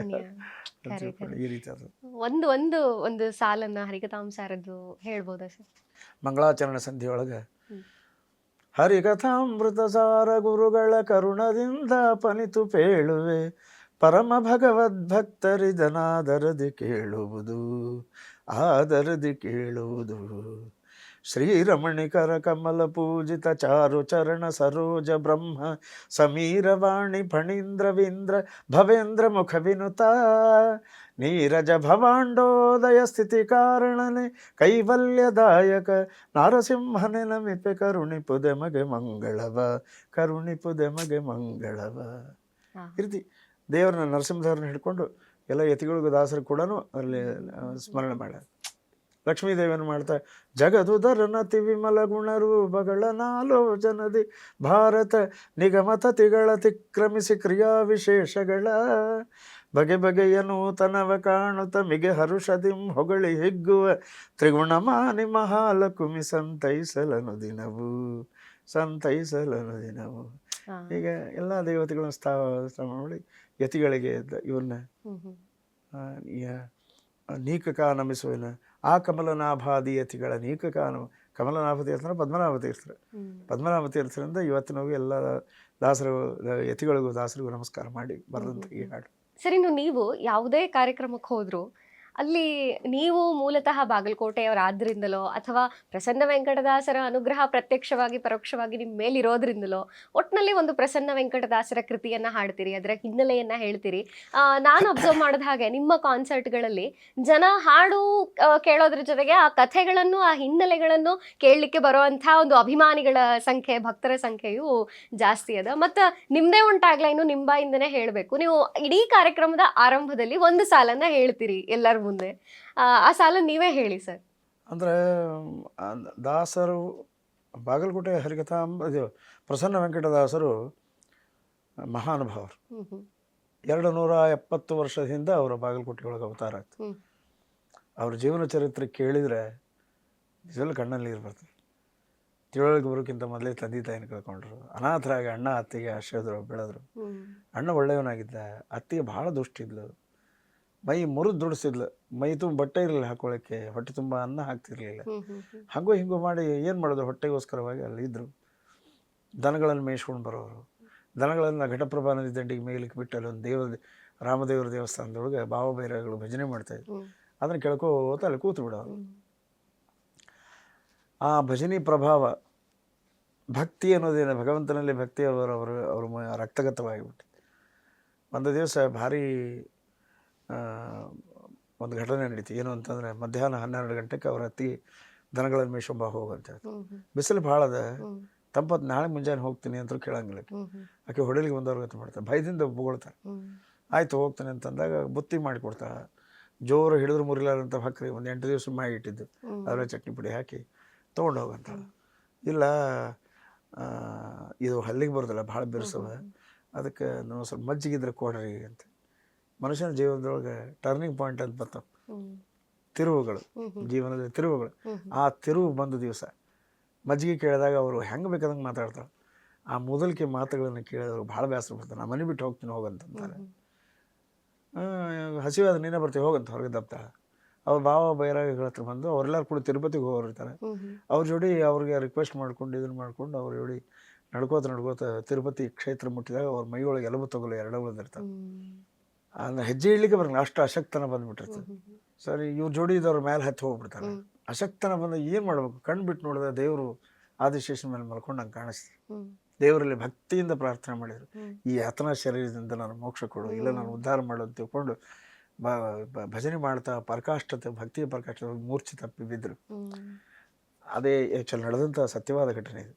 ಸಾಕ್ಷಾತ್ ಶ್ರೀನಿವಾಸ ದೇವರು ಬೆಟ್ಟದಿಂದ ಕೆಳಗಿಳಿದ ಬಂದ, ಶಂಖಚಕ್ರ ಗದಾ ಪದ್ಮಸರ ಸಹಿತನಾಗಿ ಬಂದ ಅವ್ರ ಕೈ ಹಿಡಿದು ಎಬ್ಬಿಸಿದ. ಕಣ್ಬಿಟ್ಟು ನೋಡ್ಲಿಕ್ಕೆ ಆಗೋಲ್ದು. ಕೋಟಿ ಪ್ರಕಾಶ ಸೂರ್ಯಗಳವನು ಅವನಿಗೆ ಅದೇನು ಮಾತು ಭಗವಂತನ ಕರಸ್ಪರ್ಶ ಅಂದರೆ ಏನಾಗಲಿಕ್ಕಿಲ್ಲ. ಮೈಯೊಳಗೆ ಇಲ್ಲದ ಚೇತನ ಬಂತು. ನೋಡಿದ್ರು ಭಕ್ತಿಯಿಂದ ಕಣ್ಣೊಳಗೆ ನೀರು ಬಂದಿತ್ತು. ಅವನು ನೋಡಿದ್ರು, ಕಣಗಳಲ್ಲಿ ಅವನು ನೋಡಿದ್ರು. ಅವಾಗ ತಪ್ಪು ನೋಡದೆ ಬಂದೆಯ ಅಪ್ಪ ತಿರುವೆಂಗಳೇಶನೇ ಅಂತ ಹಾಡಿದರು. ಅವಾಗ ದೇವರು ತನ್ನ ಬಂಗಾರ ಪಕ್ಕದಿಂದ ಅವ್ರ ನಾಲಿಗೆ ಮೇಲೆ ಪ್ರಸನ್ನ ವೆಂಕಟ ಅಂತ ಬರೆದು ನೀನು ಸಾಮಾನ್ಯನಲ್ಲ ಅಂತ ತಿಳ್ಕೊಂಡು ಭಕ್ತಿ ಪ್ರಪಂಚಕ್ಕೆ ನೀನು ದೊಡ್ಡ ಧ್ರುವತಾರ ಇದ್ದಂಗೆ ಅಂತ ಹೇಳಿ ಅವನ ಹಿಡಿದ ಪ್ರಸನ್ನ ವೆಂಕಟದ ದೇವರಿಂದ ನೇರವಾಗಿ ಸಂಕೇತ ತಗೊಂಡಂಥ ಮಹಾನುಭಾವರು ಪ್ರಸನ್ನ ವೆಂಕಟ ವಿಠಲ ಅಂತ ತಿಳ್ಕೊಂಡು ಮುದ್ರಿಕೆ ಇಟ್ಕೊಂಡು ಹಾಡುಗಳನ್ನು ಸಹಸ್ರಾರು ಹಾಡುಗಳನ್ನು ಮಾಡಿದರು. ನಾರದರು ಕೊರವಂಜಿ ವೇಷ ಧರಿಸಿದ್ದು, ಅಲ್ಲಿ ವಿಶೇಷವಾದ ಕೃತಿಗಳು ನಾರಾಯಣ ಪಂಜರ, ಆಮೇಲೆ ಸಮಸ್ತ ನಾಮಗಳ ಷಟ್ಚರಣ ಪದ್ಯಮಾಲ ಅಂತ ಸಂಪೂರ್ಣವಾಗಿ ಅದು ವಿಷ್ಣು ಸಹಸ್ರನಾಮನೆ, ಅದರ ರೂಪಾಂತರ ಮಾಡಿದ್ದು. ಅನೇಕ ಕೃತಿಗಳನ್ನು ಮಾಡಿ ಜಗತ್ತಿಗೆ ಕೊಟ್ಟು ಇವತ್ತು ನಾವು ನಮ್ಮ ಕರ್ತವ್ಯ ಅಂತ ನಾನು ತಿಳ್ಕೊಂಡೆ. ನಾವು ಸಂಗೀತಗಾರ ಬಾಗಲಕೋಟೆ ಹತ್ರ ಸುತ್ತಮುತ್ತ ಸಂಗೀತಗಾರರು ಅವರ ಹಾಡುಗಳನ್ನು ಪ್ರಚಾರ ಮಾಡೋದು. ಅದಕ್ಕೆ ನಾ ಅವ್ರ ಆ ರೀತಿ ಸೇವೆ ಮಾಡ್ಲಿಕ್ಕೆ ಅವ್ರ ಅನುಗ್ರಹ ಮಾಡಿದರು. ನಮಗೆ ಬಾದಾಮಿ ಕರೆದ್ರು. ಅದೇ ಹೇಳಿದರೆ ಯಾರು ನಂಬಲಿಕ್ಕೆ ಆದ್ರೆ ಬೇಡ, ಅದು ಹೇಳೋದು ಬೇಡ. ಆದರೆ ಹಾಡುಗಳು ನಮ್ಮ ಬಾಯಿಯೊಳಗೆ ಸಲೀಸಾಗಿ ಬರಲಿಕ್ಕೆ ಸಲೀಸಾದ ಶಬ್ದ ಸಾಹಿತ್ಯ ಅಲ್ಲ. ಯಾಕಂದ್ರೆ ಅವರ ಒಂದು ಜನಪ್ರಿಯ ಒಂದು ಕೀರ್ತನೆ ಎಂಥ ಶ್ರೀಮಂತನಂತಾನೋ ತಮ್ಮ ಒಂದು ಗಾಯನದಲ್ಲಿ ವಿಶ್ವ ಪ್ರಸಿದ್ಧಿ ಆಗೋಯ್ತು. ಯಾವುದೇ ದೇಶಕ್ಕೆ ಹೋಗ್ಲಿ ನಿಮಗೆ ಹಾಡ್ರಿ ಅಂತ ಡಿಮ್ಯಾಂಡ್ ಮಾಡ್ತಾರೆ. ಒಂದ್ 2 ಸಾಲು ಸರ್ ನಮ್ಗೆ ಸಲುವಾಗಿ. ಅದರೊಳಗೆ ಶ್ರೀಮಂತ ಪೇಶ್ವೆ ತನ್ನ ಆಳಿನ ಕೊಟ್ಟು ಕಳಿಸಿರ್ತಾರೆ, ಬಂದು ಭೇಟಿ ಆಗಿರಿ ಅಂತ ಹೇಳಿದಾಗ ಅವ ಕರ್ಲಿಕ್ಕೆ ಬಂದಾಗ ಇವರು ವಿಷ್ಣು ಸಹಸ್ರನಾಮದಿಂದ ಅರ್ಚನೆ ಮಾಡ್ತಾ ಇರ್ತಾರೆ. ಅವ ನಮ್ಮ ಪೇಶ್ವೆ ಸಾಹೇಬ್ರು ನಿಮ್ಮನ್ನು ಭೇಟಿ ಆಗ್ಬೇಕಂತಾರೆ ಬರ್ರಿ ಅಂತಂದಾಗ ಅವ್ರು ಹೇಳ್ತಾರೆ ಈ ಪೇಶ್ವೆ ಬಿಟ್ರೆ ಆ ಪೇಶ್ವೆನ ಹತ್ರ ಬರ್ತೀನಿ ಅಂತ ಹೇಳ್ತಾರೆ. ಅವಂಗ ಅದು ಅರ್ಥ ಆಗೋದಿಲ್ಲ. ಹೋಗಿ ಅವ್ರ ಪೇಶ್ವೆ ಬೇರೆ ಇದ್ದಾನಂತ್ರಿ ಬಿಟ್ಟು ಬರ್ತಾರಂತ ಹೇಳಿ ಅವರು ನೋಡ್ಬೇಕು, ಇವ್ರು ನೋಡೇ ಬಿಡ್ಬೇಕಂತ ಇಂಟ್ರೆಸ್ಟ್ ತೊಗೊಂಡು ತನ್ನ ಪರ್ಸನಲ್ ಸೆಕ್ರೆಟರಿನ ಕೊಟ್ಟು ಕಳಿಸ್ತಾರೆ. ಆ ಪರ್ಸನಲ್ ಸೆಕ್ರೆಟರಿ ಬ್ರಾಹ್ಮಣ ಭಾರಿ ಬುದ್ಧಿವಂತಿದ್ದ, ಅವಾಗಲೇ ಸ್ಟೆನೋಗ್ರಾಫರ್ ಕೆಲಸ ಮಾಡ್ತಿದ್ದ. ಪೇಶ್ವೆ ಸಾಹೇಬ್ರು ಏನು ಹೇಳ್ತಾರೆ ಅಲ್ಲಿದಲ್ಲೇ ವೇಗವಾಗಿ ಬರೆದು ಕೊಟ್ಟು ಬಿಡ್ತಿದ್ದ. ಅವನು ವೇಗವಾಗಿ ಬರೆಯೋದನ್ನ ಮೆಚ್ಚಿ ಅವಂಗೆ ಬಂಗಾರದ ಪೆನ್ ಕೊಟ್ಟಿದ್ರು. ಅವ ಕಿವಿಯಲ್ಲಿ ಇಟ್ಕೊಂಡು ಇಡ್ತಿದ್ದ. ಅವ ಕರ್ಲಿಕ್ಕೆ ಬಂದು ನಮ್ಮ ಪೇಶ್ವೆ ಸಾಹೇಬ್ರು ಕರೀತಾರೆ ಬರ್ರಿ. ಅವ್ರು ಹೇಳಿದ್ರು ಬರ್ತೀನಿ, ಆದ್ರೆ ನನ್ನ ಕಿವಿಯೊಳಗೆ ಇಟ್ಟಿಲ್ಲ, ಅದು ಏನು ಅಂತ ಕೇಳಿದ್ರು. ಇದು ಬಂಗಾರದ ಪೆನ್ನು, ನನ್ನಷ್ಟು ವೇಗವಾಗಿ ಬರೆಯೋರು ಈ ಪ್ರಪಂಚದೊಳಗೆ ಯಾರೂ ಇಲ್ಲ ಅಂತ ತಿಳ್ಕೊಂಡು ಬಹುಮಾನ ಅಂತ ಕೊಟ್ಟಾರೆ ಅಂತ ಹೇಳಿ ಸುಮ್ಮನೆ ಕೂಡ್ಲಿಲ್ಲವ. ನೀವು ಒಂದು ಅಂತ ಹಾಡಿದ್ರೆ ಹೇಳ್ರಿ ನಾ ಬರೆದು ಕೊಡ್ತೀನಿ ಅಂತಂದ. ಬಾ ಹಂಗಾರೆ ಕೂಡ ಅಂತ ಕೇಳ. ಅವಾಗ ಈ ರಚನೆ ಮಾಡಿದೆ ಅಂತ ಈ ಹಾಡು ಹೆಂಗದಂತಂದ್ರೆ ನಿಮ್ಮ ಶ್ರೀಮಂತ ಏನು ನಮ್ಮ ಶ್ರೀಮಂತ ಅಂತ ಇದ್ದಾನ ಅಂತ ಹೇಳ್ತಾರೆ. ಭಗವಂತನೇ ಶ್ರೀಮಂತ ಅವ್ರಿಗೆ ಹೇಳ್ತಾರೆ. ಎಂಥ ಶ್ರೀಮಂತನಂತನು ಶ್ರೀಕಾಂತೆಯ ಕಾಂತ, ಎಂಥ ಶ್ರೀಮಂತನಂತನು ಬೊಮ್ಮನು ಹೆಮ್ಮಗ ಮಮ್ಮ ಮೃಡಮ್ಮರಿ ಮಮ್ಮ ಶಚಿಮ್ಮ ಸ್ವರಮ್ಮ ಪರಮ್ಮ ಅಮ್ಮರು ಸಮೂಹ ನಿಮ್ಮಣು ಗಮ್ಮರು ನಮ್ಮ ಪರಮ್ಮ ಮಹಿಮ್ಮ, ಎಂಥ ಶ್ರೀಮಂತನಂತನು ಅಂಗರು ಹೆಂಗಳ ಅಂಗನಂತ ಗಡ ಮಂಗಳ ಪಾಂಗ ವಿಶ್ವಂಗಳ ಮಂಗಳ ಸಿಂಗರದಂಗುಟ ಸಂಗದ ಜಗದ ಅಘಂಗಳ ಹಿಂಗಿ ಪಳಾಂಗ ಪನ್ನಗ ಪನ್ನ ಶಯನ್ನ ಮಹೋನ್ನತ ಪನ್ನಗ ವರವ ಹನ್ನರ ತುನ್ನ ಭವಾನ್ನ ಸುಖೋನ್ನತದನ್ನಗರ ನಿಜ ನಿನ್ನೆದುರಿನ್ಯಾರಿನ್ನೊಡೆಯನ್ನೇ, ಎಂಥ ಶ್ರೀಮಂತನಂತನು. ಈ ರೀತಿ ಹಾಡು ಕನ್ಫ್ಯೂಸ್ ಆಗಿ ಹೋಗ್ತಿದ್ದು ಅಲ್ಲ. ಆ ಶಬ್ದಗಳನ್ನ ಕೇಳಿಸ್ಕೊಳ್ಳುವಂತ ಒಂದು ಸಮಯವೂ ಕೂಡ ಸಿಗೋದಿಲ್ಲ, ಅಷ್ಟು ಹಾಡು ಅದ್ಭುತವಾಗಿ ಬಂದಿರುವಂತದ್ದು. ಅಂದ್ರೆ ಅವನ ಪರಿವಾರನ್ನ ಇಲ್ಲಿ ವರ್ಣನೆ ಮಾಡ್ತಾರೆ. ಅದು ಹೇಳ್ಕೋತ 2 ದಿವಸ ಆಗ್ತದೆ. ಅದು ಒಂದು ಪಲ್ಲವಿ ಅಷ್ಟೇ ಹೇಳಿಬಿಡ್ತೀನಿ. ಬೊಮ್ಮನು ಹೆಮ್ಮಗ, ಬ್ರಹ್ಮದೇವರು ಅವನ ಹೊಟ್ಟೆಯಿಂದ ಹುಟ್ಟಿದ್ದಕ್ಕೆ ಅವನ ಹೆಮ್ಮಗ, ದೊಡ್ಡ ಮಗ. ಇನ್ನೊಬ್ಬ ಮೊಮ್ಮಗ ಅಂದ್ರೆ ಮಹಾರುದ್ರ ದೇವರು, ಕೈಲಾಸಪತಿಯಾದ ಶಿವ ಅವರ ಮೊಮ್ಮಗ. ಬೊಮ್ಮನು ಹೆಮ್ಮಗ, ಮೊಮ್ಮ ಮೃಡಮ್ಮರಿ ಅಂದ್ರೆ ಮಹಾರುದ್ರ ದೇವರು. ಮೊಮ್ಮ ಶಚಿಮ್ಮ ಸ್ವರಮ್ಮ ಪರಮ್ಮ, ಕಾಮ ಇಂದ್ರ ಕಾಮಾದಿ ದೇವತೆಗಳಿಂದ ವಂದನಾದವನು. ಬೊಮ್ಮ ಶಚಿಮ್ಮ ಸ್ವರಮ್ಮ. ಅಮ್ಮರು ಅಂದ್ರೆ ದೇವತೆಗಳ ಸಮೂಹ, ಅಮ್ಮರು ಸಮೂಹ. ನಿಮ್ಮಣುಗಮ್ಮರು ನಿನ್ನ ಬಳಗದವರು, ನಿಮ್ಮಣುಗಮ್ಮರು ನಮ್ಮ ಪರಮ್ಮ ಮಹಿಮ್ಮ ಅಂತ ತಿಳ್ಕೊಂಡು ನೀವು ವರ್ಣನೆ ಮಾಡಿ ಹಾಗೆ ಹೇಳ್ತಾ ಹೋದ್ರೆ ಭಾಳ ಆಗ್ತದೆ. ಅದ್ರ ಬಗ್ಗೆ ಎಷ್ಟೋ ಜನ ದೊಡ್ಡ ಕನ್ನಡ ಪಂಡಿತರು ವ್ಯಾಖ್ಯಾನ ಮಾಡ್ತಾ ಇದ್ದಾರೆ. ವಿಶೇಷವಾಗಿ ನಮ್ಮ ಪರಿಮಾರ ಸ್ವಾಮಿಗಳು ವಿದ್ಯಾಧೀಶರು ಹಾಡಿನ ಮೇಲೆ ಇದನ್ನು ಮಾಡ್ತಾರೆ, ವ್ಯಾಖ್ಯಾನ ಮಾಡ್ತಾ ಇದ್ದಾರೆ. ರಿಸರ್ಚ್ ನಡೆದ ಪ್ರಸನ್ನ ವೆಂಕಟದಾಸರ ಕೃತಿಗಳ ಬಗ್ಗೆ ಸಂಶೋಧನೆ ಕೂಡ ನಡೆದು ಮಲ್ಲಿ ಯಾವುದೋ ಒಂದು ಊರಾಗ ನಮ್ಮ ಅದನ್ನು ಸಂಪೂರ್ಣವಾಗಿ ಅವರು ಹೊಸ ಹೊಸ ಕೃತಿಗಳನ್ನು ಹೊರಗೆ ತೊಗೊಂಡು ಬಂದು ಜಗತ್ತಿಗೆ ಪುಸ್ತಕ ರೂಪದಿಂದ ಅದರ ಹಾಡುಗಳನ್ನು ಪುಸ್ತಕ ಪ್ರಿಂಟ್ ಮಾಡಿಸಿ ಅವನು ಅಪ್ರಕಟಿತ ಹಾಡುಗಳನ್ನು ಪ್ರಕಟಣೆ ಮಾಡಿ ಜನರೊಳಗೆ ತರ್ತಾ ಇದ್ದವರು ನಮ್ಮ ವಂಶಸ್ತ್ರ ಅಂತ ಡಾಕ್ಟರ್ ಸುಭಾಷ್ ಕಾಕಂಡ್ಕಿ ಹಾಗೂ ರೇಖಾ ಕಾಕಂಡ್ಕಿ ಅವ್ರು ತುಂಬ ಫೇಮಸ್. ಹೌದು, ಅದ್ಭುತ ಕಾದಂಬರಿಗಾರ್ತಿ, ಲೇಖಕಿ. ಅವರು ಸೇರ್ಕೊಂಡು ಅವ್ರ ಹಾಡುಗಳನ್ನ ಹೊರತು ಅದರೊಳಗೆ ಇದು ಒಂದು. ಆಮೇಲೆ ಒಂದು ಸಿನಿಮಾ ಕೂಡ ಬಂತು ಅವರು, ಅವರಲ್ಲಿ 7 ಹಾಡುಗಳನ್ನು ನನ್ನ ಕಡೆಯಿಂದ ಹಾಡ್ತಾರೆ. ಹಿಂಗಾಗಿ ಪ್ರಸನ್ನ ವೆಂಕಟದಾಸರ ನನ್ನ ಸಂಶೋಧನಾ ಕಾಲಕ್ಕೆ 116 160 ರುದ್ರದೇವರ ಹಾಡುಗಳು, ಬರೀ ಶಿವನ ಹಾಡುಗಳು ಸಿಕ್ಕವು. ಈ ರೀತಿ ಸಂಶೋಧನಾ ಕಾರ್ಯಕ್ರಮ ಎಲ್ಲ ನಡೀತು. ಎಸ್ ಸರ್, ನೀವು ಹಾಡ್ಲಿಕ್ಕೆ ಕೊಡೋಕ್ಕಿಂತ ಮುಂಚೆ ಯಾವುದೇ ಕಾರ್ಯಕ್ರಮ ಇರಲಿ ಒಂದು ಲೈನನ್ನು ಹೇಳ್ತೀರಿ ಸಭಿಕರಿಗೋಸ್ಕರ, ಆ ಲೈನ್ ನೀವೇ ಹೇಳ್ರಿ ಸರ್. ನಾನು ಸ್ಪಷ್ಟವಾಗಿ ಹಾಡಲಿಕ್ಕೆ ಪ್ರಯತ್ನ ಮಾಡ್ತೀನಿ. ಯಾಕಂದ್ರೆ ದಾಸರ ಹಾಡುಗಳನ್ನ ಹಾಡೋ ಯೋಗ್ಯತೆ ನಮಗೆ ಬೇಕಲ್ಲ, ಅದು ಪ್ರಯತ್ನ ಮಾಡಿ ಹಾಡ್ತೀನಿ. ನಾನು ಹಾಡುವಂಥ ಹಾಡುಗಳನ್ನು ಸ್ಪಷ್ಟವಾಗಿ ಕೇಳುವ ಪ್ರಯತ್ನವನ್ನು ತಾವೆಲ್ಲ ಮಾಡಬೇಕು ಅಂತ ಜನರಲ್ಲಿ ನಾನು ಸಭಿಕರಿಗೆ ಅಂತ ಸೇರಿದಂಥ ಶ್ರೋತೃಗಳಿಗೆ, ವೀಕ್ಷಕರಿಗೆ, ಅವರಿಗೆಲ್ಲ ಅದನ್ನೇ ಬೇಡ್ಕೊಳ್ಳೋದು. ಈ ಥರ ಹೇಳಿ ನಾವು ಸ್ಪಷ್ಟವಾಗಿ ಹಾಡ್ಲಿಕ್ಕೆ ಪ್ರಯತ್ನ ಮಾಡ್ತೀನಿ. ತಾವು ಸ್ಪಷ್ಟವಾಗಿ ಕೇಳಿ ಈ ಸಭೆಗೆ ಸಾರ್ಥಕತೆ ತಂದುಕೊಡ್ರಿ ಅಂತ ಅವ್ರು ವಿನಂತಿ ಮಾಡ್ಕೊಂಡು ನನ್ನ ಕಾರ್ಯಕ್ರಮಗಳನ್ನು ಶುರು ಮಾಡ್ತೀವಿ. ಇನ್ನು ಒಂದು ಸಣ್ಣ ಸಣ್ಣ ಊರಿಂದ ಹಿಡಿದು ನಾನು ಕೇಳಿದ ಹಂಗೆ ಅನಂತ ಕುಲಕರ್ಣಿಯವರು ಯಾವುದೇ ಕಾರ್ಯಕ್ರಮಕ್ಕೆ ಕರೆದ್ರು ಇದು ಸಣ್ಣದು ಇದು ದೊಡ್ಡದು ಅಂತ ನೋಡಲ್ಲ, ಇಷ್ಟೇ ಕೊಡ್ರಿ ಅಷ್ಟೇ ಕೊಡ್ರಿ ಅಂತ ಯಾವತ್ತೂ ಕೇಳಿಲ್ಲ. ಆಮೇಲೆ ನನಗೆ ಅದೇ ಫೆಸಿಲಿಟಿ ಬೇಕು, ಇದೇ ಲಾಡ್ಜ್ ಬೇಕು, ಇದೇ ವ್ಯವಸ್ಥೆ ಬೇಕು ಅಂತ ಯಾವತ್ತೂ ಕೇಳಿಲ್ಲ ಅಂತ. ಎಲ್ಲಿ ಸಾಕಷ್ಟು ಎಲ್ಲ ನಿಮ್ಮ ಅಭಿಮಾನಿಗಳಾಗಿರ್ಬಹುದು, ಕರೆಸಿದಂತಹ ಸ್ಪಾನ್ಸರ್ಗಳಾಗಿರ್ಬೋದು, ಎಲ್ಲರೂ ಇದನ್ನೇ ಹೇಳ್ತಾರೆ. ಸೊ ನನ್ನ ಪ್ರಶ್ನೆ ಏನು ಅಂದ್ರೆ, ಒಂದು ಸಣ್ಣ ಹಳ್ಳಿಯಿಂದ ಹಿಡಿದು ದೊಡ್ಡ ದೊಡ್ಡ ದೇಶಗಳಿಗೆ ಹೋದಂತಹ ಕಾರ್ಯಕ್ರಮಗಳೊಳಗೂ ಅತ್ಯಂತ ನಿಮಗೆ ಮೆಮೊರೇಬಲ್ ಅನ್ಸಿದಂಥದ್ದು, ಮರಿಲಿಕ್ಕೆ ಆಗಂಗಿಲ್ಲ, ಮಸ್ತ್ ಮಜಾ ಐತಿ ಕಾರ್ಯಕ್ರಮ, ಭಾಳ ಚಲೋ ಇತ್ತು, ಅಭಿಮಾನಿಗಳು ಭಾಳ ಚಲೋ, ಹಂಗ ಒಂದೆರಡು ಯಾವರ ಘಟನೆಗಳವ ಅನ್ಸರ್? ಬೇಕಾದಷ್ಟು ಹಾಡುಗಳು. ಅದ್ರ ಒಂದು ನಮ್ಮ ಗುರುಗಳು ನಮ್ಗೆ ಹೇಳಿದ್ದು ಅಥವಾ ನಾವು ಪಾಲಿಸ್ತಾ ಇರೋದು, ಅದು ಕಾರ್ಯಕ್ರಮ ಸಣ್ಣದಿರಲಿ ದೊಡ್ಡದಿರಲಿ, ಅವ್ರ ಕಾರ್ಯಕ್ರಮ ಸಂಭಾವನೆ ಕೈತುಂಬ ಕೊಡಲಿ ಅಥವಾ ಅವರಿಗೆ ಯೋಗ್ಯತಾನುಸಾರವಾಗಿ ಕೊಡಲಿ, ಅಥವಾ ಒಮ್ಮೆ ಕೊಡದೇ ಇದ್ರು ಹಾಗೇನ ಫ್ರೀಯಾಗಿ ಬಂದು ಹಾಡಿ. ನನ್ನ ಉದ್ದೇಶ ಏನಂದ್ರೆ ದೇವ್ರ ಸೇವೆ ಮಾಡೋದು, ದಾಸರ ಪದಗಳನ್ನು ಜನರಿಗೆ ಮುಟ್ಟಿಸ್ಬೇಕು, ದಾಸರ ಪದಗಳ ಅರ್ಥವನ್ನು ಜನರಿಗೆ ಮುಟ್ಟಿಸ್ಬೇಕು, ಅವರಲ್ಲಿ ಭಕ್ತಿ ಜಾಗೃತಿ ಮಾಡಬೇಕು. ಇದು ಒಂದು ಉದ್ದೇಶ.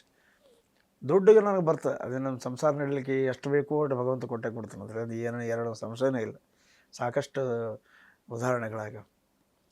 ಆದರೆ ಜನರೊಳಗೆ ನನ್ನ ಉದ್ದೇಶ ಏನು ಅಂತಂದರೆ, ದಾಸರ ಪದಗಳ ತಿರುಳನ್ನು ಹೇಳಿದರೆ ಏನು, ಯಾವ ಸಂದರ್ಭದೊಳಗೆ ಮಾಡ್ಯಾರ ಹಾಡು, ಯಾವುದ್ರ ಉದ್ದೇಶ ಏನು, ಅದರೆಲ್ಲ ಸ್ವಲ್ಪ ಹೇಳಿದರೆ ಜನರೊಳಗೆ ಆಸಕ್ತಿ ಬರ್ತದೆ. ಅಂತ ಕೆಲವೊಂದು ಕಾರ್ಯಕ್ರಮಗಳು, ಒಂದು ಹಳ್ಳಿ ಭಾರಿ ಆಸಕ್ತಿಯಿಂದ ಕೇಳಬೇಕು ಅಂತ ನನಗೆ ಕರೆಸಿದ್ರು. ಸಂಭಾವನೆ ನಾವು ಎಷ್ಟು ಕೊಡ್ತೀವಿ ಅಷ್ಟು, ನಾವು ಸಂಭಾವನೆ ನನಗೆ ಬೇಕಾದ ಅವನಿಗೆ ಎಷ್ಟರ ಕೊಡ್ರಿ ನಡೀತಾ ಅಂತ ತಿಳ್ಕೊಂಡು ಅಲ್ಲಿ ಹಾಡಿದ್ದು ನಾನು 3-4 ತಾಸು ಹಾಡಿದ್ದು. ಅದ್ರ 4 ತಾಸು ಭಾರಿ ಎಂಜಾಯ್ಮೆಂಟ್ ಮಾಡಿದ್ವಿ, ಭಾರಿ ಚಂದ ಕೇಳಿದರು. ಮತ್ತು ಅವರು ಮೇಲಿನ ಮೇಲೆ ಕರೆಸ್ತಿರ್ತಾರೆ. ಈ ಕೆಲವೊಂದು ಕ್ಷೇತ್ರಗಳಿಗೆ ನಾವು ಹೋಗಿ ಸೇವೆ ಮಾಡ್ತೀವಿ, ವಿಶೇಷವಾಗಿ ಸ್ವಾದಿ ಸ್ವಂತ ವಾದಿರಾಜರ ಹತ್ರ ಅವ್ರು ನಮ್ಮನ್ನು ಉದ್ಧಾರ ಮಾಡಿ ಅವ್ರಿಗೆ ಒಂದು ವರ್ಷಕ್ಕೆ ನಮ್ಮ ಹಾಡುಗಳನ್ನ ಕೇಳಿಸೋದ್ರಿಂದ ವರ್ಷವಿಡೀ ಜನರಿಗೆ ನಮ್ಮ ಹಾಡುಗಳನ್ನು ಅವ್ರು ಕೇಳಿಸ್ತಾರೆ. ಹೀಗಾಗಿ ಅಲ್ಲಿ ಕೆಲವೊಂದು ಕಡೆ ಸೇವಾ ಅಂತ ಮಾಡ್ತೀನಿ. ಸಂಭಾವನೆ ಇಷ್ಟು ಬೇಕು ಅಂತ ನೀವು ಹೇಳಿದಾಗ ನಾವು ಯಾರು ಕೇಳಿಲ್ಲ. ಮತ್ತು ಅವ್ರವ್ರ ಅನುಕೂಲ ಪ್ರಕಾರ ಯಾರು ನಮಗೆ ಅನಾನುಕೂಲ ಮಾಡ್ತಾರೆ, ಅನುಕೂಲ ಮಾಡ್ತಾರೆ, ಎಲ್ಲೋ ಚಲೋ ಜಗದಾಗ ಇಳಿಸ್ತಾರೆ, ಒಳ್ಳೆ ರೆಸ್ಪೆಕ್ಟ್ ಕೊಡ್ತಾರೆ, ಒಳ್ಳೆ ಇದನ್ನು ಸಪ್ಲೈ ಮಾಡ್ತಾರೆ, ಏನು ಸಮಸ್ಯೆ ಏನಿಲ್ಲ. ಆದರೆ ಎಲ್ಲ ಕಡೆ ಒಂದೇ ಇರಬೇಕು. ಇನ್ನು ದಿಲ್ಲಿ ಒಳಗೆ ದರ್ಬಾರ್ದಾಗ ಹಾಡಿದ್ರು ಕೂಡ ನಾನು ಹಿಂಗೆ ಹಾಡೋ, ಇಷ್ಟೇ ಹಾಡೋ, ಅಲ್ಲಿಯೂ ಅಷ್ಟೇ ಹೇಳೋದು, ಇಲ್ಲಿ ಅಷ್ಟೇ.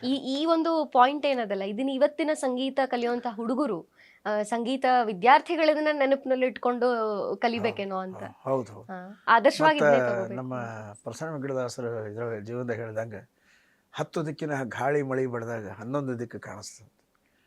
ಆ ರೀತಿ ಕಷ್ಟ. ಬೇಂದ್ರೆ ಅವರು ಒಂದು ಕಡೆ ಹೇಳ್ಯಾರ, ಬೇಂದ್ರೆ ಅವ್ರಿಗೆ ಬಂದು ಕೇಳಿದಂತೆ, ಬೇಂದ್ರೆ ನಂಗೆ ಆಗ್ಬೇಕಾದ್ರೆ ಏನು ಮಾಡ್ಬೇಕು ನಾವು, ಬೇಂದ್ರೆ ನಂಗೆ ಬೆಂದ್ರೆ ಆಗ್ತಿ ಅಂತ. ಆ ರೀತಿ ಕಷ್ಟಪಟ್ಟರೆ ಸುಖ ಸಿಗ್ತದೆ ಅಂತನ್ಲಿಕ್ಕೆ ಎಷ್ಟೋ ಉದಾಹರಣೆಗಳು. ಆದ್ರೆ ಅದು ಸುಖ ಸಿಗಲಿ ಅಂತ ಮಾಡ್ಬಾರ್ದು, ನಮ್ಮ ಡ್ಯೂಟಿ, ನಮ್ಮ ಕರ್ತವ್ಯಗಳನ್ನು ಮಾಡ್ತಾ ಇರಬೇಕು. ಕರ್ಮಗಳನ್ನು ಮಾಡ್ಲಿಕ್ಕೆ ಅಷ್ಟೇ ನಮ್ಗೆ ಅಧಿಕಾರ, ಅದಕ್ಕೆ ಏನು ಫಲ ಕೊಡ್ಬೇಕು ಅನ್ನೋದು ಭಗವಂತಗೆ ಬಿಟ್ಟು. ಕರೆಕ್ಟ್. ನೀ ಕರ್ಮಣ್ಯವಾಧಿಕಾರಸ್ಥೆ ಮಾ ಫಲೇಶು ಕದಾಚನ. ನೀವು ಏನು ಮಾಡಿದ್ರು ಕೂಡ ಏನು ಯಾವುದೇ ಗೌರ್ಮೆಂಟ್ ವರ್ಗ ಕೆಲಸ ಮಾಡಿರಿ, ಯಾವುದೇ ಸಂಸ್ಥೆಗಳು ಕೆಲಸ ಮಾಡಿ, ನಿಮ್ಮ ಕೆಲಸ ಮೇಲೆ ಶ್ರದ್ಧೆ ಇಟ್ಟು ಭಗವಂತನಲ್ಲಿ ವಿಶ್ವಾಸ ಇಟ್ಟು ಮಾಡಿದರೆ ನಿಮ್ಗೆ ಏನು ಬೇಕೋ ನಿಮ್ಗೆ ಗೊತ್ತಿರೋದಂಗೆ ಹೆಚ್ಚಿಗೆ ಕೊಡ್ತಾನೆ. ಇದ್ರೊಳಗೆ ಏನು ಸಂಶಯನೇ ಇಲ್ಲ.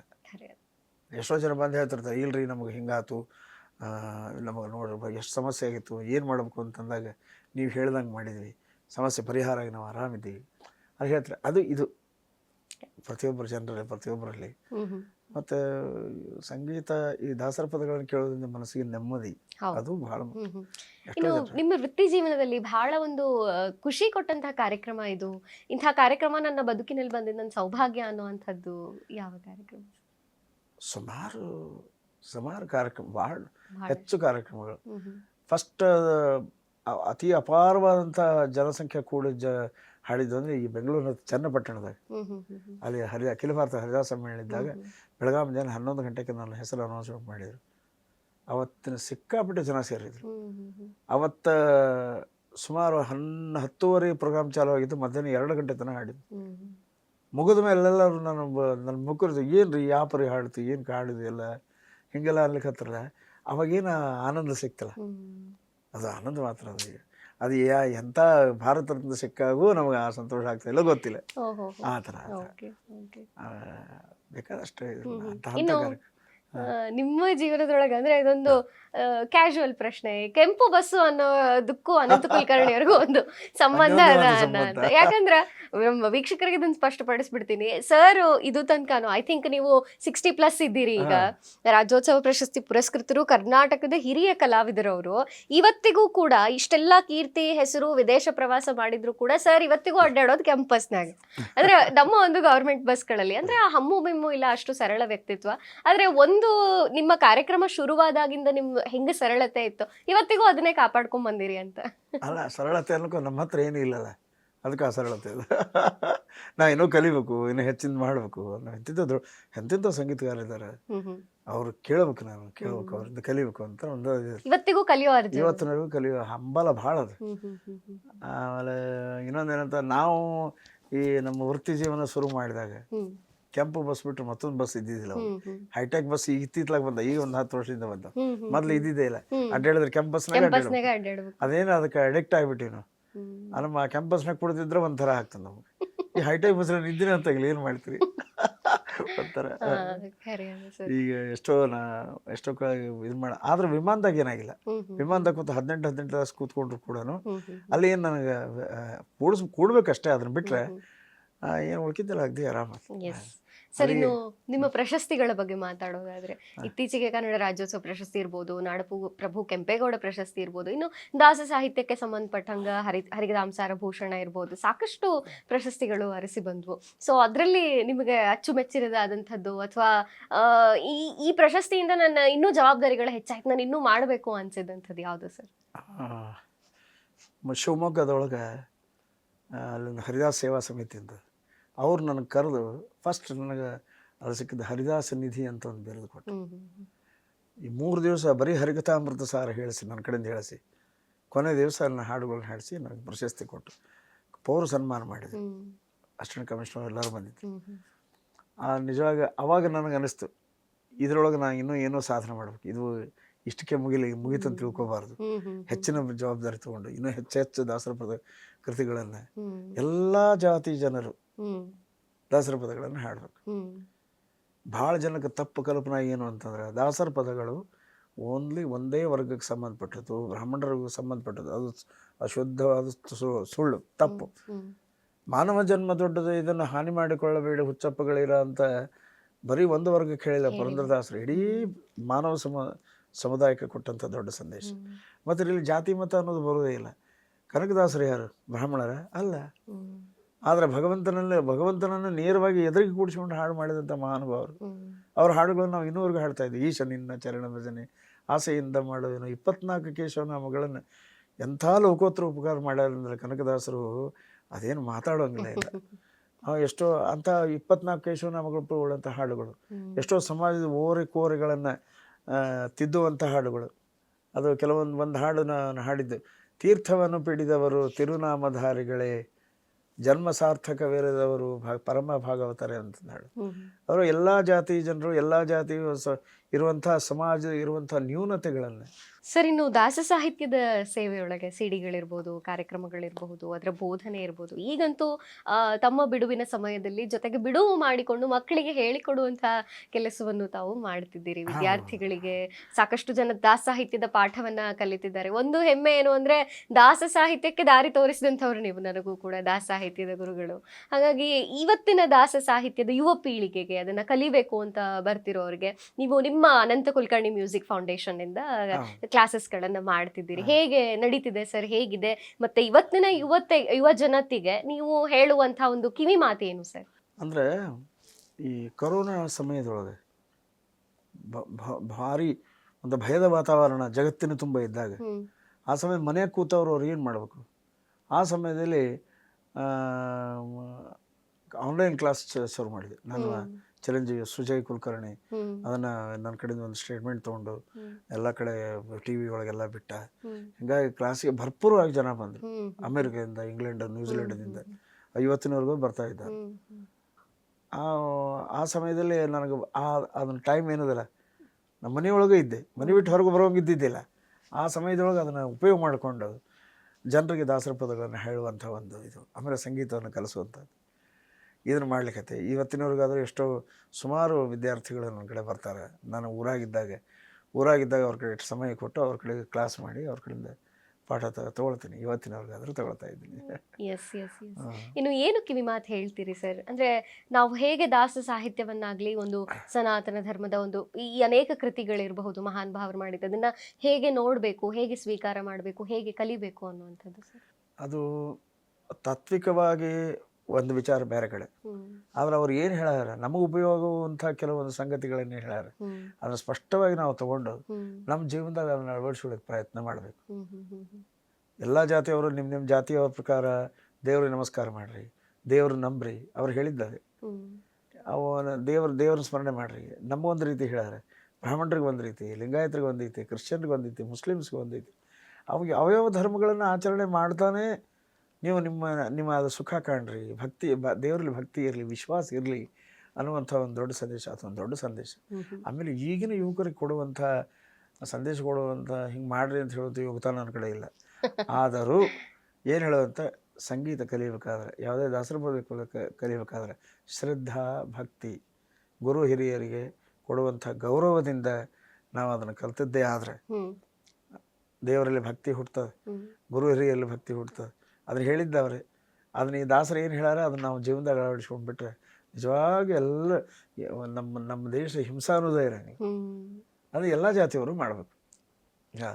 ಹೀಗೆಲ್ಲ ಅನೇಕ ಆಮೇಲೆ ಈಗಿನ ಯುವಕರಿಗೆ ಹೇಳಬೇಕು ಅಂತಂದ್ರೆ ಈಗೆಲ್ಲ ಸ್ವಲ್ಪ ಒಂದು ಎರಡು ಹಾಡು ಬಂದ್ಕೋನೆ ಸ್ಟೇಜ್ ಪ್ರೋಗ್ರಾಮ್ ಅಷ್ಟೇ, ನನಗಿಂತ ಆಮೇಲೆ ವಿಮರ್ಶೆ ಮಾಡೋ ಬುದ್ಧಿ ಬರ್ತದೆ. ಅವೇನು ಹಾಡ್ತಾನೆ, ನೀವೇನು ಹಾಡ್ತಾನೆ, ಅದೆಲ್ಲ ಅಲ್ಲ. ನಾವೇನು ಹಾಡ್ತೀವಿ ಅನ್ನೋದು ಅದು ಭಾಳ ಮುಖ್ಯ. ಮತ್ತೊಬ್ಬರ ಬಗ್ಗೆ ಮಾತಾಡಬೇಕಾದ್ರೆ ನಾವು ಆ ರೀತಿ ಇರ್ಬೇಕಾದ್ರೆ ಅದನ್ನು ವಿಮರ್ಶೆ ಮಾಡುವಂಥ ಶಕ್ತಿ ನಮಗಿರ್ಬೇಕಾದ್ರೆ ಅದನ್ನು ನಾವು ಸಂಪಾದನೆ ಮಾಡಬೇಕು. ಎಷ್ಟು ಹಾಡಿದ್ರು ಎಷ್ಟು ಮಾಡಿದ್ರು ಸಂಗೀತಕ್ಕೆ ಪಾರ ಅನ್ನೋದೇ ಇಲ್ಲ, ಅಪಾರವಾದದ್ದು. ನಮಗೆ ಭೀಮಸೇನ್ ಜೋಶಿ ಅವರು, ಪಂಡಿತ್ ಭೀಮಸೇನ್ ಜೋಶಿ ಅವರು ಹೇಳಿದ ಒಂದು ಮಾತು ಎಲ್ಲ ಸಂಗೀತಗಾರರು ನೆನಪಿಡುವಂಥದ್ದು. ಸಮುದ್ರದೊಳಗಿನ ಒಂದು ಬಗಸಿ ನೀರು ನನಗೆ ಸಿಕ್ಕಾವಂತಂದ ಮೇಲೆ ಅಂಥವ್ರು ಹಂಗೆ ಹೇಳಿದಾಗ ನಮ್ಮಂಥವ್ರ ಗತಿ ಏನು? ಹೌದು, ಪಂಡಿತ್ ಪುಟ್ಟರಾಜ ಗವಾಯಿಗಳು ಅದನ್ನು ಹೇಳಿದ್ದು.